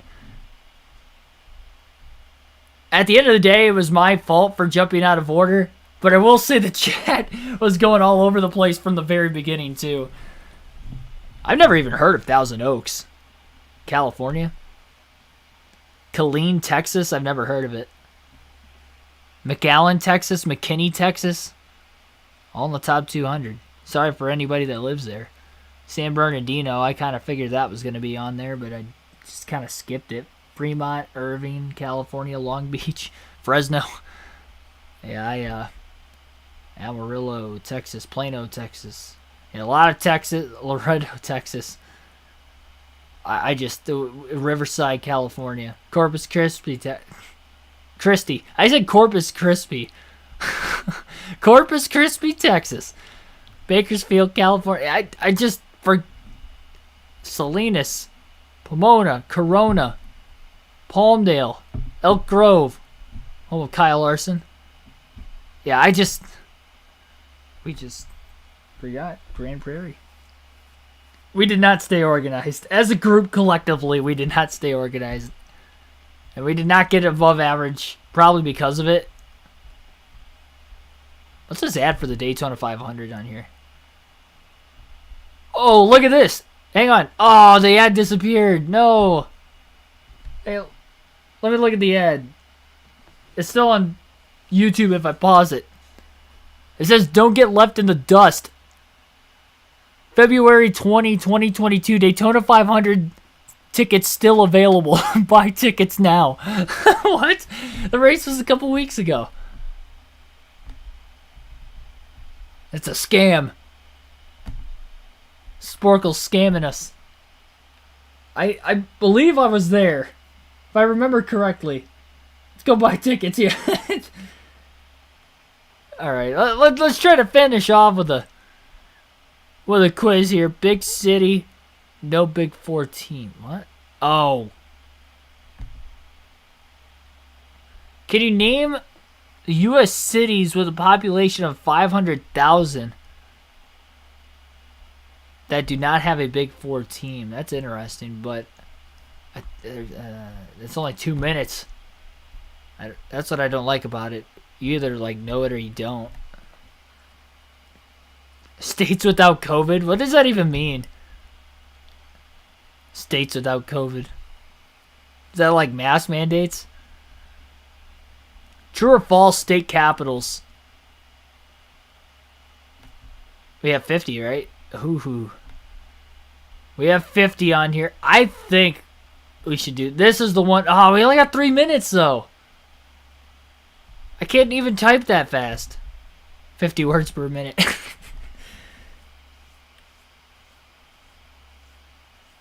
Don't do it. It's saying 2022. Yeah, here it is on the side again. Buy tickets. And it disappears. When you go down to like click on it, it just disappears. It's not disappearing now. I was there. The highlight video is on the channel. I have proof. Alright, we're not doing that. It's only 3 minutes. Oh, jeez. Combined states in America. U.S. capitals by quadrant. Oh, I have to... Ooh. It's only 20 of them, though. I'd like this quiz, but it's only got 20 of the states. I mean, we could try it. This is going to be interesting. So, this is going to give us the state on the map. And it's going to give us 4 quadrants. We have to pick on which quadrant the capital lies in. Juneau is the capital. I believe it's the bottom left right here. It's one of these islands, I believe. Oh, we have to type in A, B, or C. Okay, so it should be in C. Incorrect, it's in D. Well, that's not a good start. Nevada. Oh, God. Vegas is not the capital. We're skipping that one. Hang on. Massachusetts. Man, I can't remember what these capitals are now. I used to know this stuff. That's the sad part. Boston is right in here somewhere. Oh, I forgot I have to type it. D. Boston's in B. Okay. What state is this? This is North Carolina. We're looking for Raleigh. Raleigh's in D. Am I going to get all these wrong? Raleigh's in B? It's got to be on the border, right? They have to be on the border every time. This is Nebraska. Lincoln is in B. Okay, Topeka's in... That was Kansas. I got it, though. This is South Carolina. Is it Columbia or Charleston? That's the capital. I think Charleston, and that would be an A. Okay, Columbia, and it's an A. Yeah, I'm making myself look foolish doing this. This is Illinois.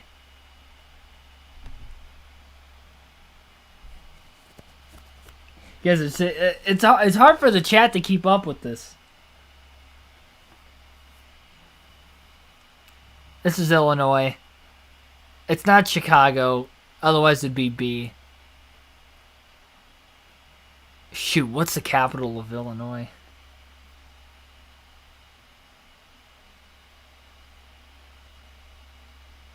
You guys are saying A. A. Oh, that's Georgia. Oh my gosh. It was Atlanta. Okay, this is West Virginia. Charleston. I've been here a bunch. I've been through the city so many times traveling I-77. A or C? I wish it would like point it out. It's A. Yeah. Tennessee. Capital. It's got to be Knoxville. I think. Or is it Nashville? No, it's Knoxville. Knoxville's D. Nashville. A. Okay, well. This is just... should I just give up now before I fail? I mean, I'm already failing miserably. Oh, it gives us the state capital. I didn't even see this. Did anyone? No, okay. It gives us the state capital at the bottom. That would make this quiz 10 times easier if I could remember what the state capital was. And then I could locate the city. But I'm guessing on half of them what the state capital is. I didn't even see that. I could have done better if I saw that. I wouldn't have been perfect, but I would have done better than I did. 5 answers to 1 U.S. states. I don't even know what that means. Illinois cities, real or fake?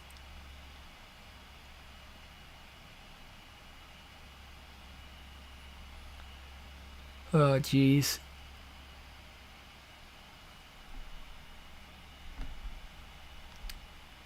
Let's see what I know about my own state of Ohio. Ohio. This is just to make me look dumb.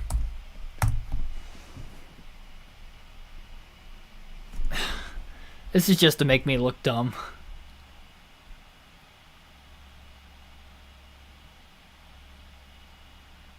Cities map on Ohio. Can you name the 10 most populous cities in Ohio as they appear on the map? Basic geography. Can you name the basic geography in Ohio? What's the basic geography consist of? I don't know yet. What am I supposed to do here? Columbus.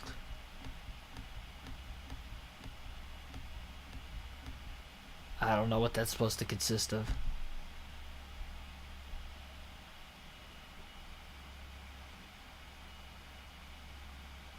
NASCAR, is there one on here? NASCAR ignition quiz. Okay, we're finishing off on that. If NASCAR ignition quiz.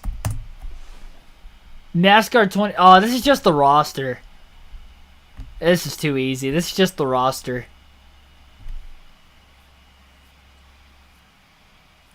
What bugs are in NASCAR? Great quiz. That's hilarious. I didn't even see that on here. No, it's just the roster, though. I'm not going to do it.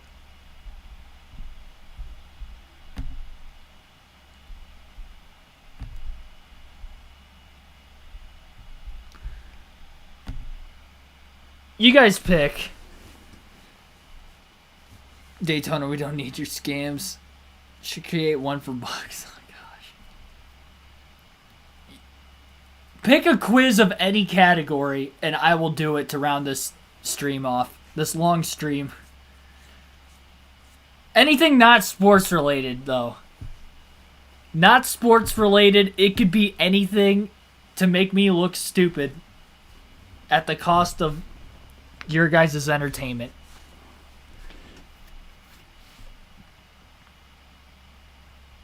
You guys could collectively try to like come up with something, and then if you agree with one another, put it down in the chat. Anything outside of sports, just to test my knowledge on anything here. Any category. I'll give you guys the categories too, just to. This is. They have just for fun miscellaneous stuff on here too, but history, literature, language.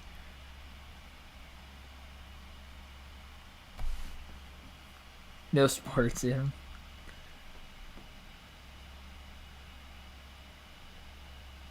Best-selling video game? Man, I'm not a video game player either.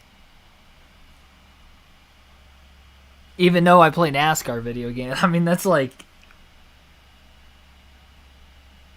One of best-selling video games. Yeah, anything but sports. I just want to see how... I mean, I don't get frustrated usually, but we'll see. About as frustrated as you'll see me is that one NASCAR quiz where it was just asking us like questions that, like Danica Patrick poll awards, but it didn't specify that she had a nationwide poll too. It just said true or false, has a poll award. Yes, she has a poll award. No, false, she has more than one. I didn't know it was counting all 3 series.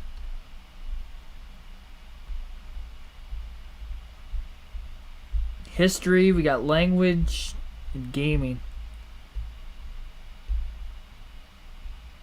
Questions about Key State. I was trying to look for some about Ohio just to see what I know.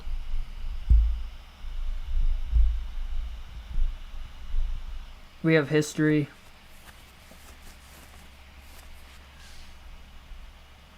Language kind of seems like it'd be fun.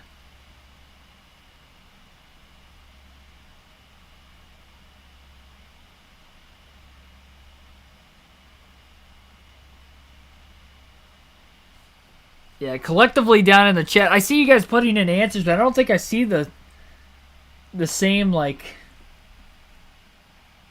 the same exact quiz, like, collectively as a group of the ones that you guys have already said, which, if you had to pick one that somebody else said, rock band since you're from Ohio.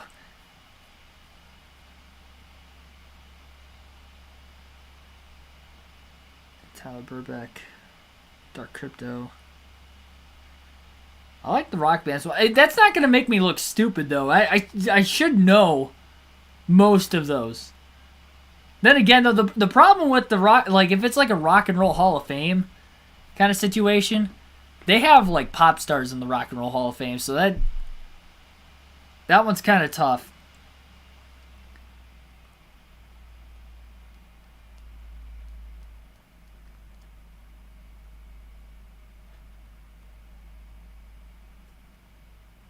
Yeah, even if you guys start spamming something so we can figure out something. I preferably want something I don't have much like intellect in. History would make them look stupid, but language would too. Honestly, like, if it's world history, I'd probably look stupid. American history, I trust myself on that one. Language, science would probably be thrown out the window. I honestly, like, pop culture when it comes to, like, movies and TV, I probably would actually suck at that. I do not trust myself with movies. I'm not a movie person.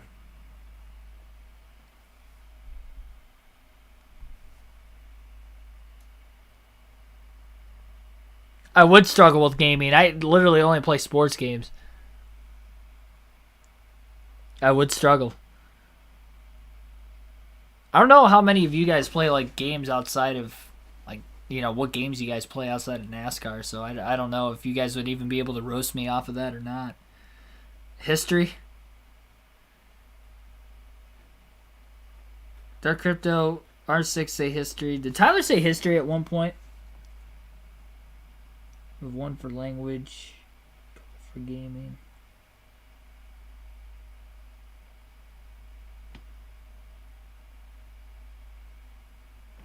We doing history?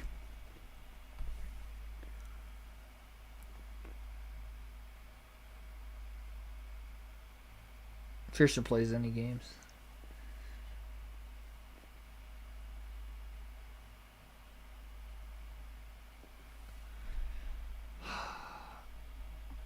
I don't think you guys should help me down to the chat, but you can make fun of me all you want.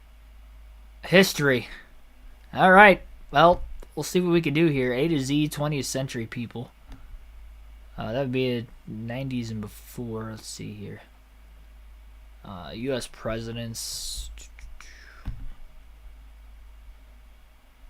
Oh, here we go. Most popular quizzes of all time. Let's see. So this is like U.S. history on here.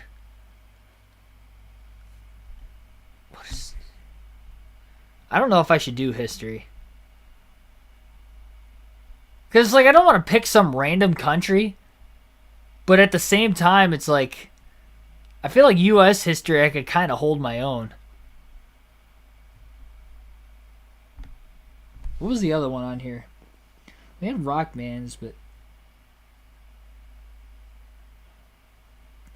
There was language. There's one other one on here that oh, they have the gaming. Olympic cities. Where'd you see that at?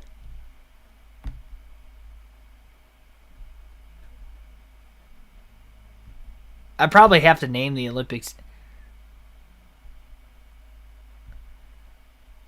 Give the surnames of these famous figures from...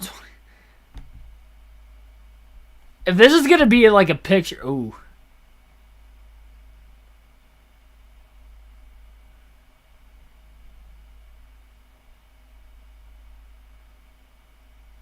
I don't know if I should do this.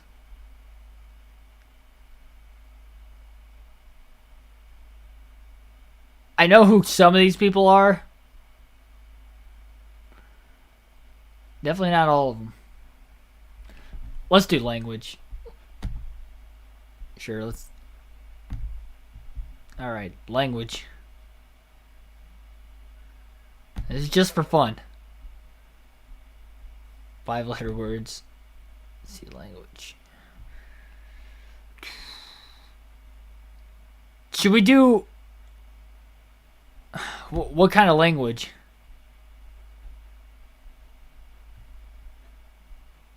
Most spoken languages? No. Commonly misspelled words. I think Olympic cities, I think I could get average score at least. US versus UK words. The Greek alphabet. Oh my gosh. I don't even know, like...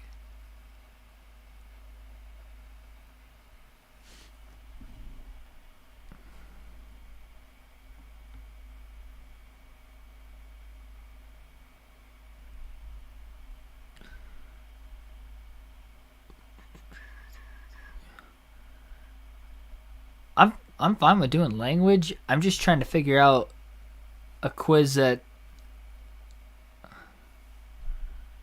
I could actually like attempt to do, you know what I mean?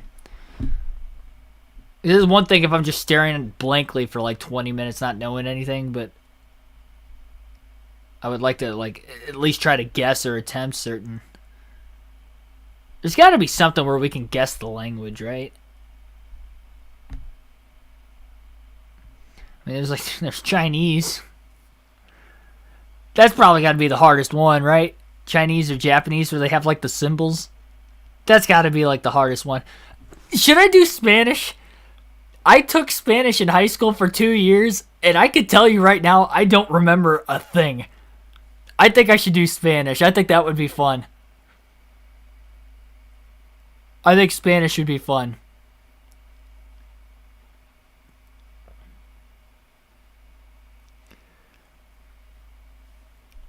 Because this is stuff, I feel like it's going to be basic stuff I should know from basic Spanish 1 and 2 that I cannot remember. And I'm only like 4 or 5 years removed, too. That's the sad part. Taking Spanish right now. Yeah, don't help me down in the comment section. I think we could have some fun with this.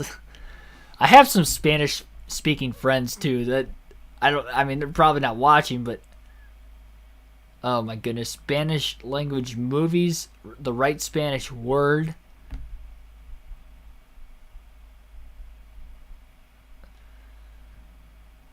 Oh jeez. Colors, speaking countries.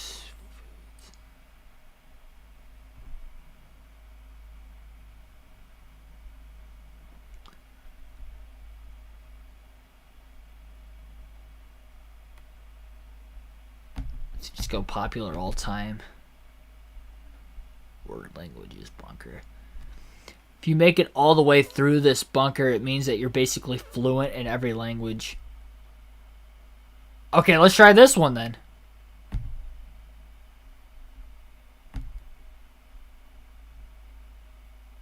I don't know how it's gonna... Can you name the answers correctly to get Sector 15 of the... I don't understand this. Hang on. I don't like that. I don't like that one. Criteria. You might need to look into hiring a translator. Oh my gosh.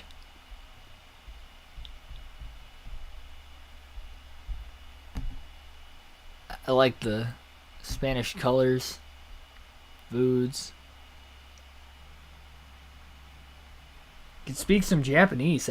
That's impressive if you can.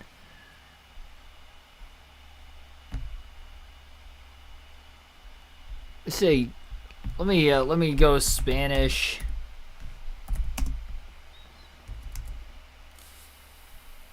Words. See what they have. 50 commonest Spanish words. Can you name? Oh gosh.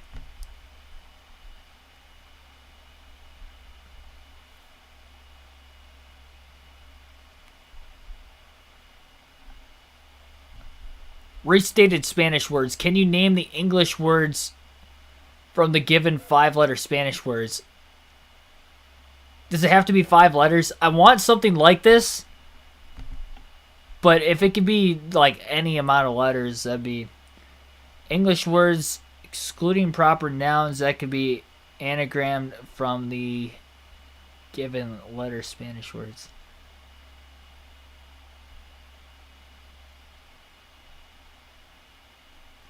A lot of these are 5 letters.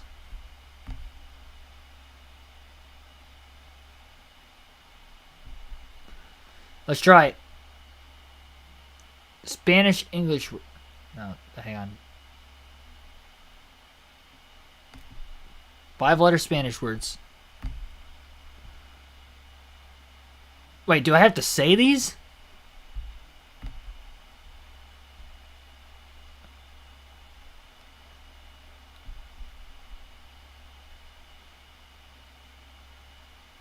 Translation tool. Oh, it's given. No, I. Oh, okay. Wait, I don't understand what I'm supposed to do here.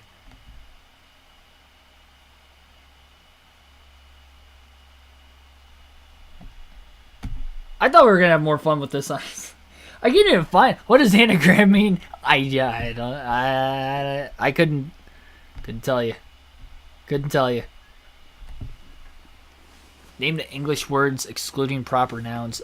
We've just put ourselves in a rabbit hole tonight, let me tell you.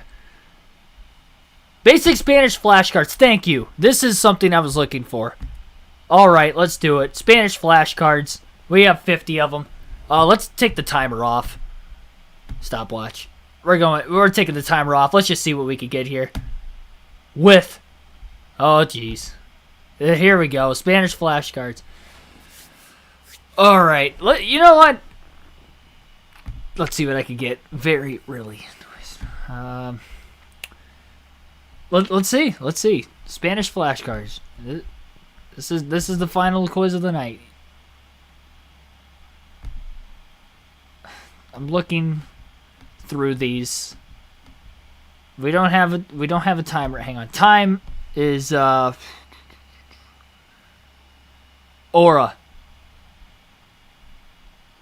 Time should be aura. Aora. Sorry. Aora should be time. If I remember right. But I don't remember it being weather. Why is time and weather the same thing?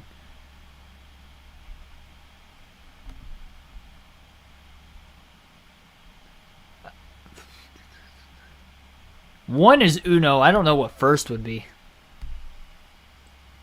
Can we help? I mean, I guess you can if you want, but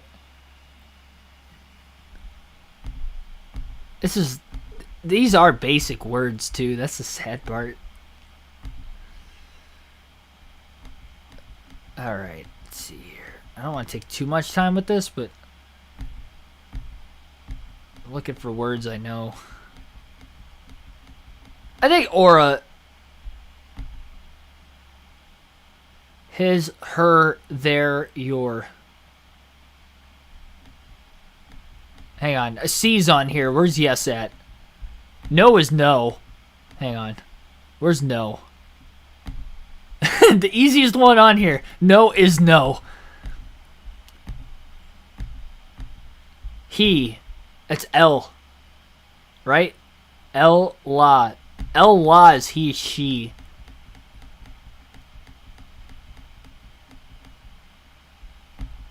I can't find it though.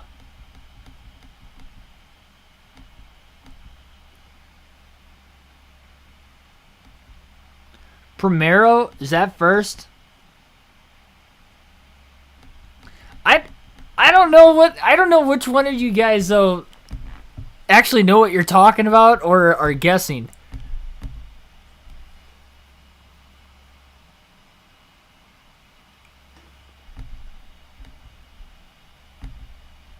Oh, now.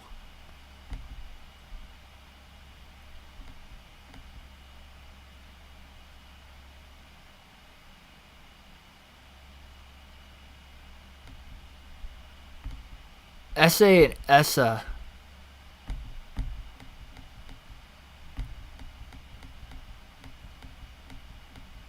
Oh, hang on. His, her.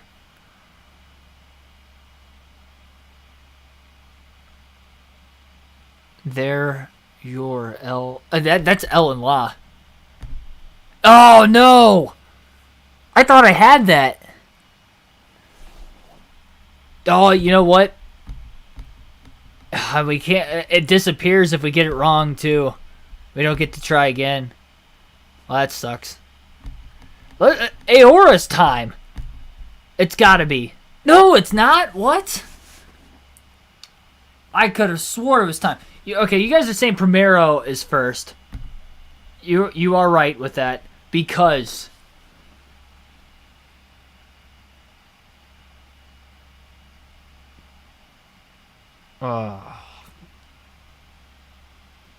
What quiz is this? I can speak a little Spanish. Yeah, this is just basic Spanish flashcards.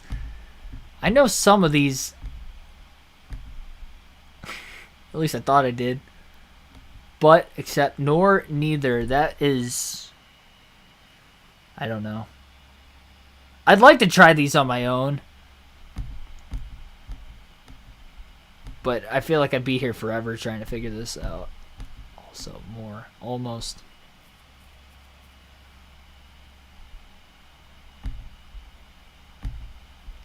If. In or on? That's un, right? Un. Oh, it's not? Much, many, a lot. That is,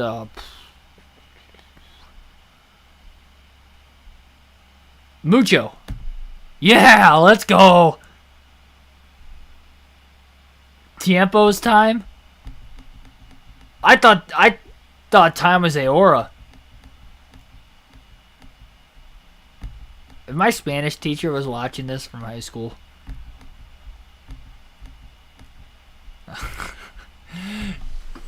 I don't know if she would laugh or cry. Oh, jeez.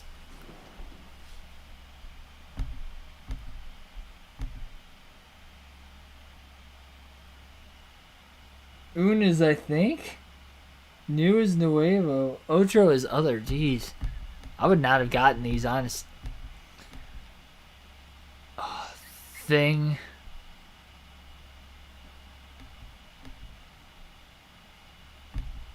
Hour.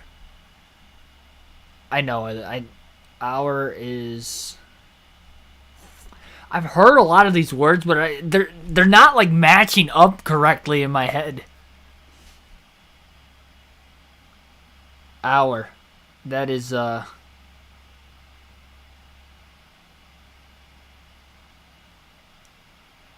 Ooh.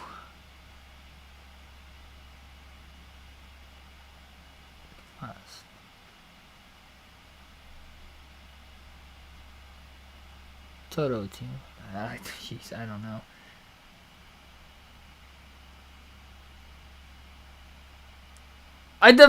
Yes. I have an itchy butt. I agree with you wholeheartedly on that one. The sad part is I did pay attention. I paid attention enough to at least. I remember Spanish 1 I did pretty well, but then Spanish 2 was so much harder for me mentally. Like Spanish 1 was stuff like this. Like, if you could say, like, one sentence or two sentences, you could basically get through Spanish 1 pretty easily. Spanish 2 was a lot harder. For me, at least. To be.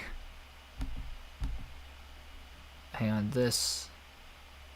This is N, right? No. No. K is what? Hang on. I know K. I do that all the time. What? Where's what at? What? Which? K? Oh, it's the wrong one. No! There was two Ks. There was two Ks. There was one with the apostrophe or whatever that is, the emphasis or... God! I clicked on the wrong one.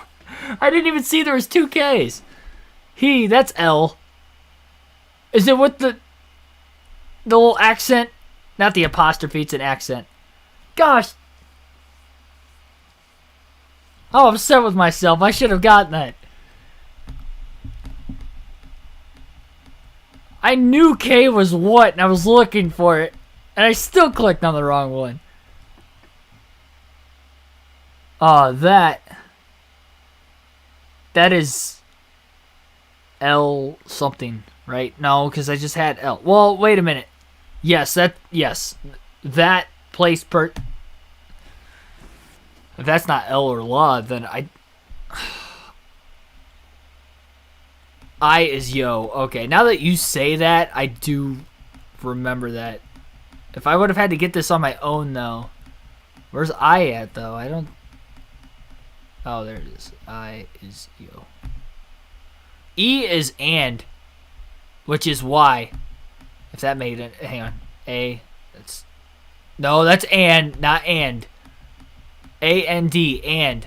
That is Y. That's... It is Y if you were American not knowing how to speak Spanish like me, but it's pronounced E. Got that one. Okay. See, the very little things. The something. That's El and La, right? El Casa, that would be the house. Mi casa, that's like my house. So the has to be El or La. Okay. That, or, which, or. I feel like I should know this. Or is O, right?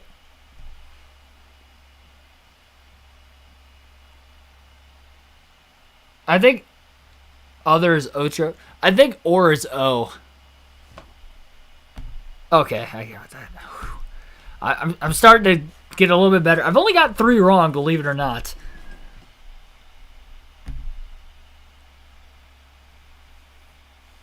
Oh, man, now you guys are just speaking Spanish down there, and I'm not understanding you.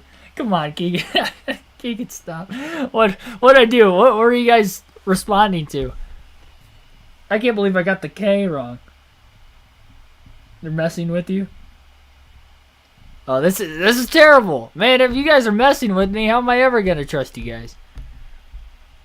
Perhaps.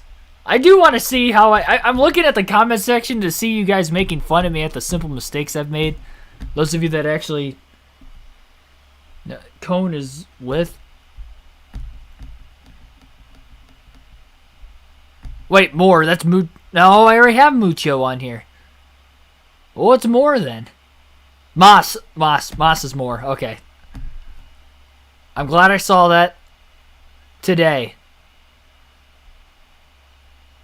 Oh, I think that's Toto. No!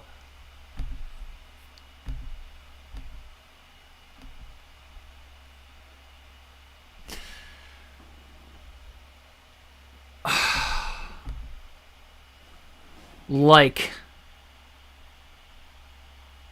I don't know. I see C on here. Where's yes at? Let me just get that one out of the way.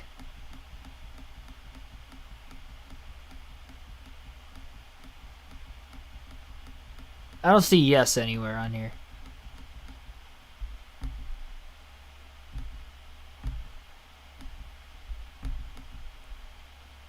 Hang on, less.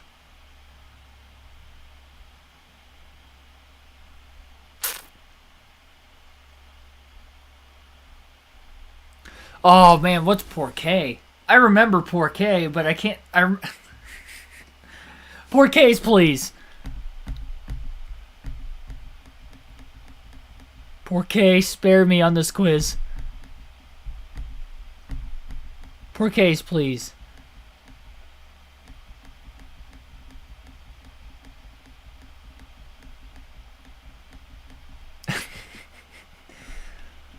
Les's Manos, I would not have gotten that. It's Porqué, please. Porqué's because...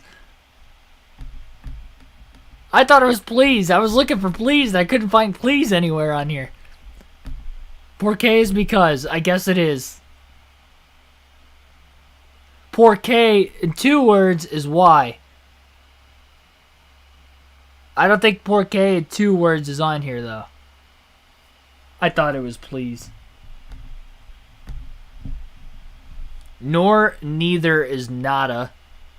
Right? It's not this or this.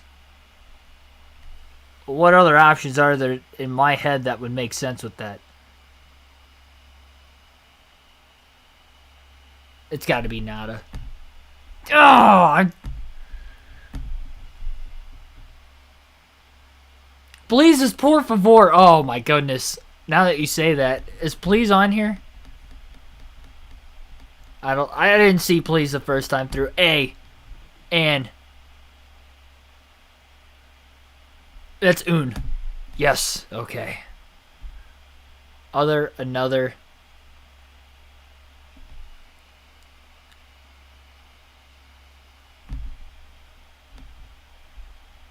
Less. Less is... Nada is nothing. Less... I don't know what less is.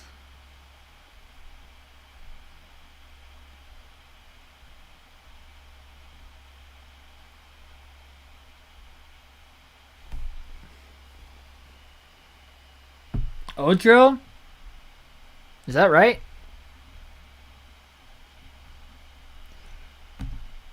Why did I decide to do this? How did we get to here? Less is Manos. Am I pronouncing that correctly? Manos? Yeah. Less Manos. Alright, well. I'm not going to take credit for all these that I got. That, which. With. Very well. It's probably mucho something, right?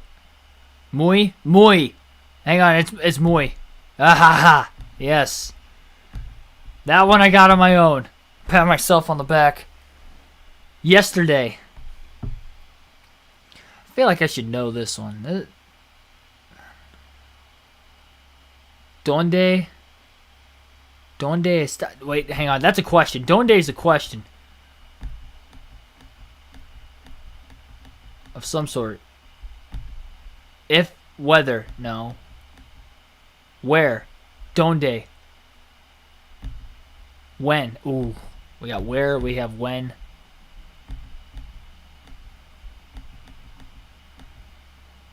Donde's where, I believe. Yeah, let's go.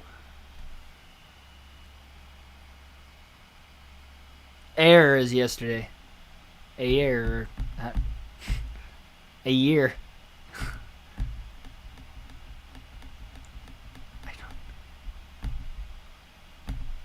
Thank you for that one.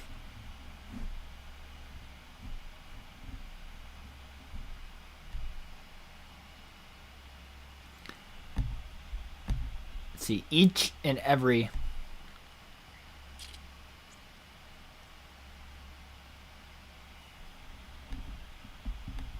I don't know, thing. That's N, I believe. N is thing?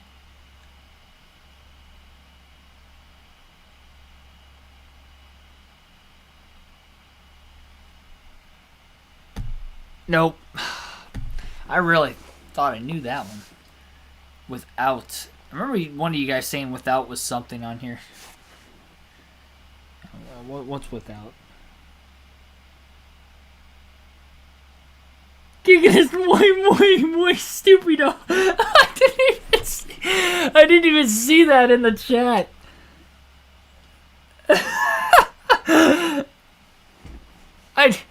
I'm trying to look at the chat as much as I could, but I'm missing some of the stuff you guys are putting in there. Oh my goodness. I understood that.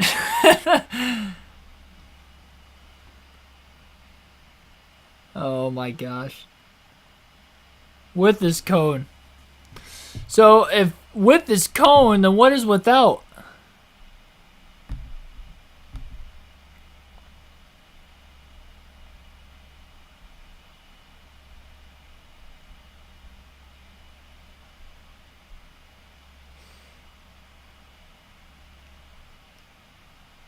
Isn't N in? You know what? Now you say that, I think it is.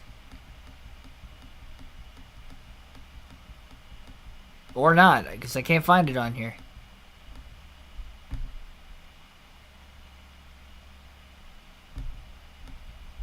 To be is 2, I believe.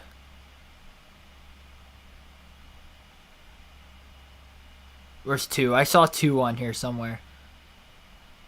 I thought I did. Oh my goodness. I guess it's not on here. Never mind.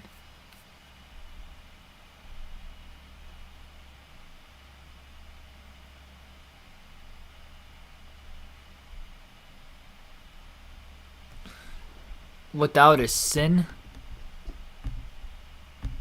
Thank you. Hour. No, wait a minute. Hour. Hang on. I need to get this one. This one is...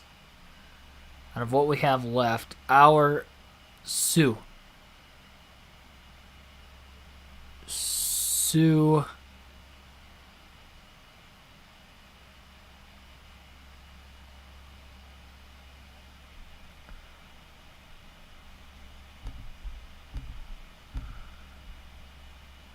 But yet, except our. I think our is Sue.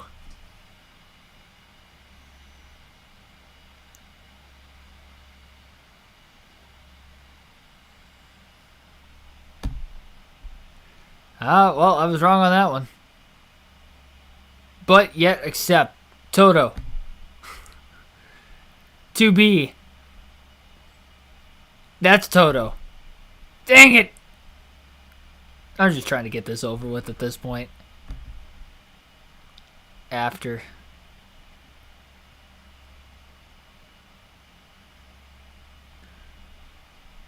Day is from.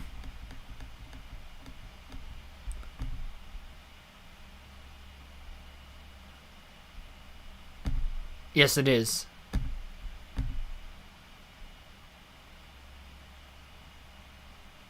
Nuevo. I thought that was a number. Oh, no, never mind. That's Nueve. Nueve is 9. And what's Nuevo?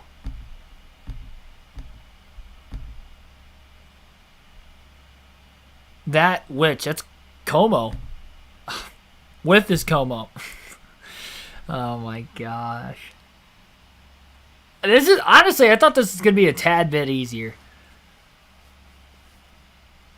Kasi is almost. I wouldn't have gotten that. Almost. Kasi. If weather.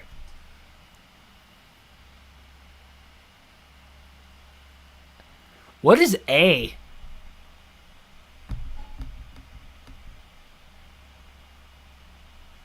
Is that like? No. That can't be it.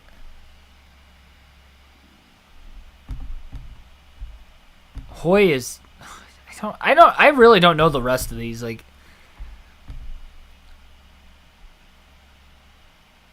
like is Nuevo. Oh, I already knew. Hang on.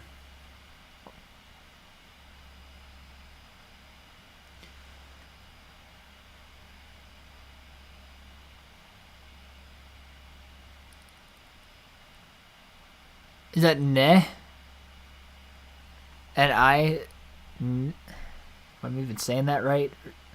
New has to be nuestro. What? To do or to make?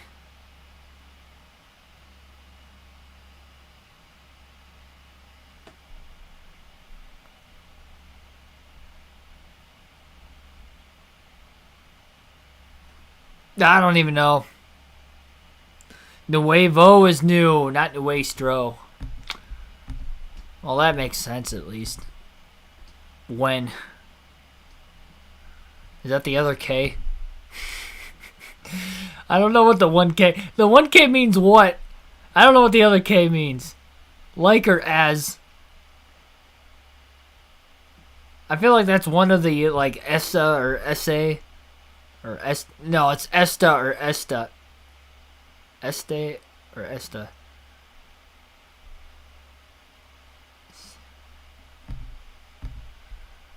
Now. Now is Como. Oh, my... You're going to be here all night. Thanks for the confidence boost. We have 16 guesses remaining yet? Are you kidding me? I thought we were... I'm trying to move this along. Nothing.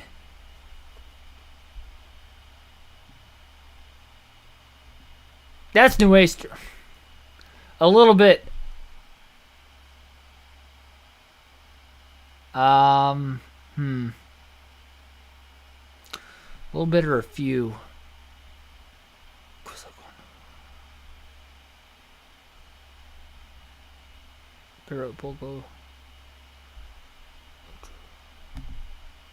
To go. Always. I mean, I'm running. I can't even guess these anymore. Como is how? I think I already got that one wrong, unfortunately. To do or to make? I haven't tried guessing like Hacer or anything like that. Oh, I guessed that one. I actually guessed that one correctly. Wow, okay. I was like, I haven't guessed in this area yet. Like or as is, I feel like this is one I should know.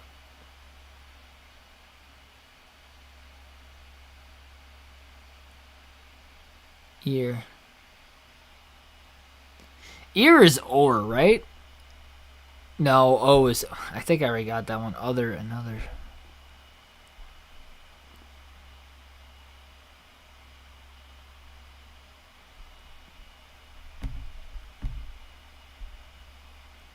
R6 is screaming at me in Spanish, and I don't know what he's saying. Poco's a little bit. Alright, get that one out of here. To go. That's gotta be Toto. Always.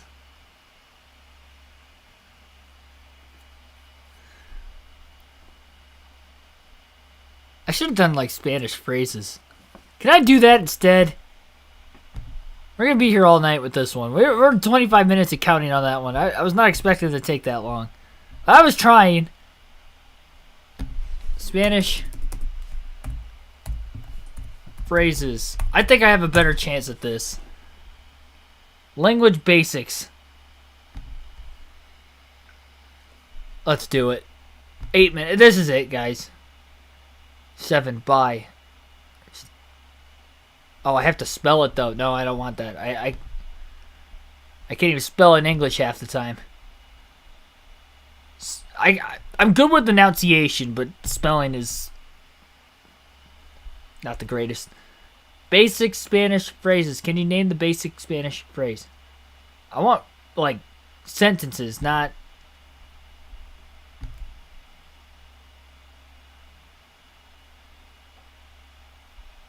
No, I wanted to give me the phrase in Spanish, and I want to actually spell it in English. Can you translate useful phrases to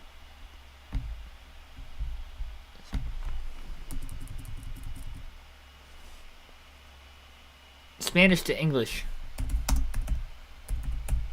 English. English translation for each commonly mistranslated. Okay, let's do it.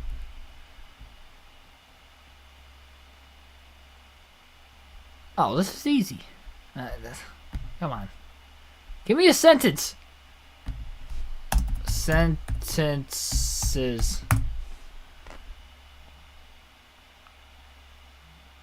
Knowledgeable practice sentences.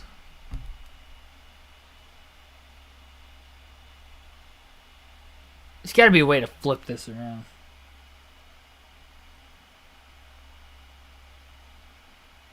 I think I should call it quits for the night. I'm trying too hard. We've gone off the deep end. This is about as far off the deep end as I think we'll ever get on the channel.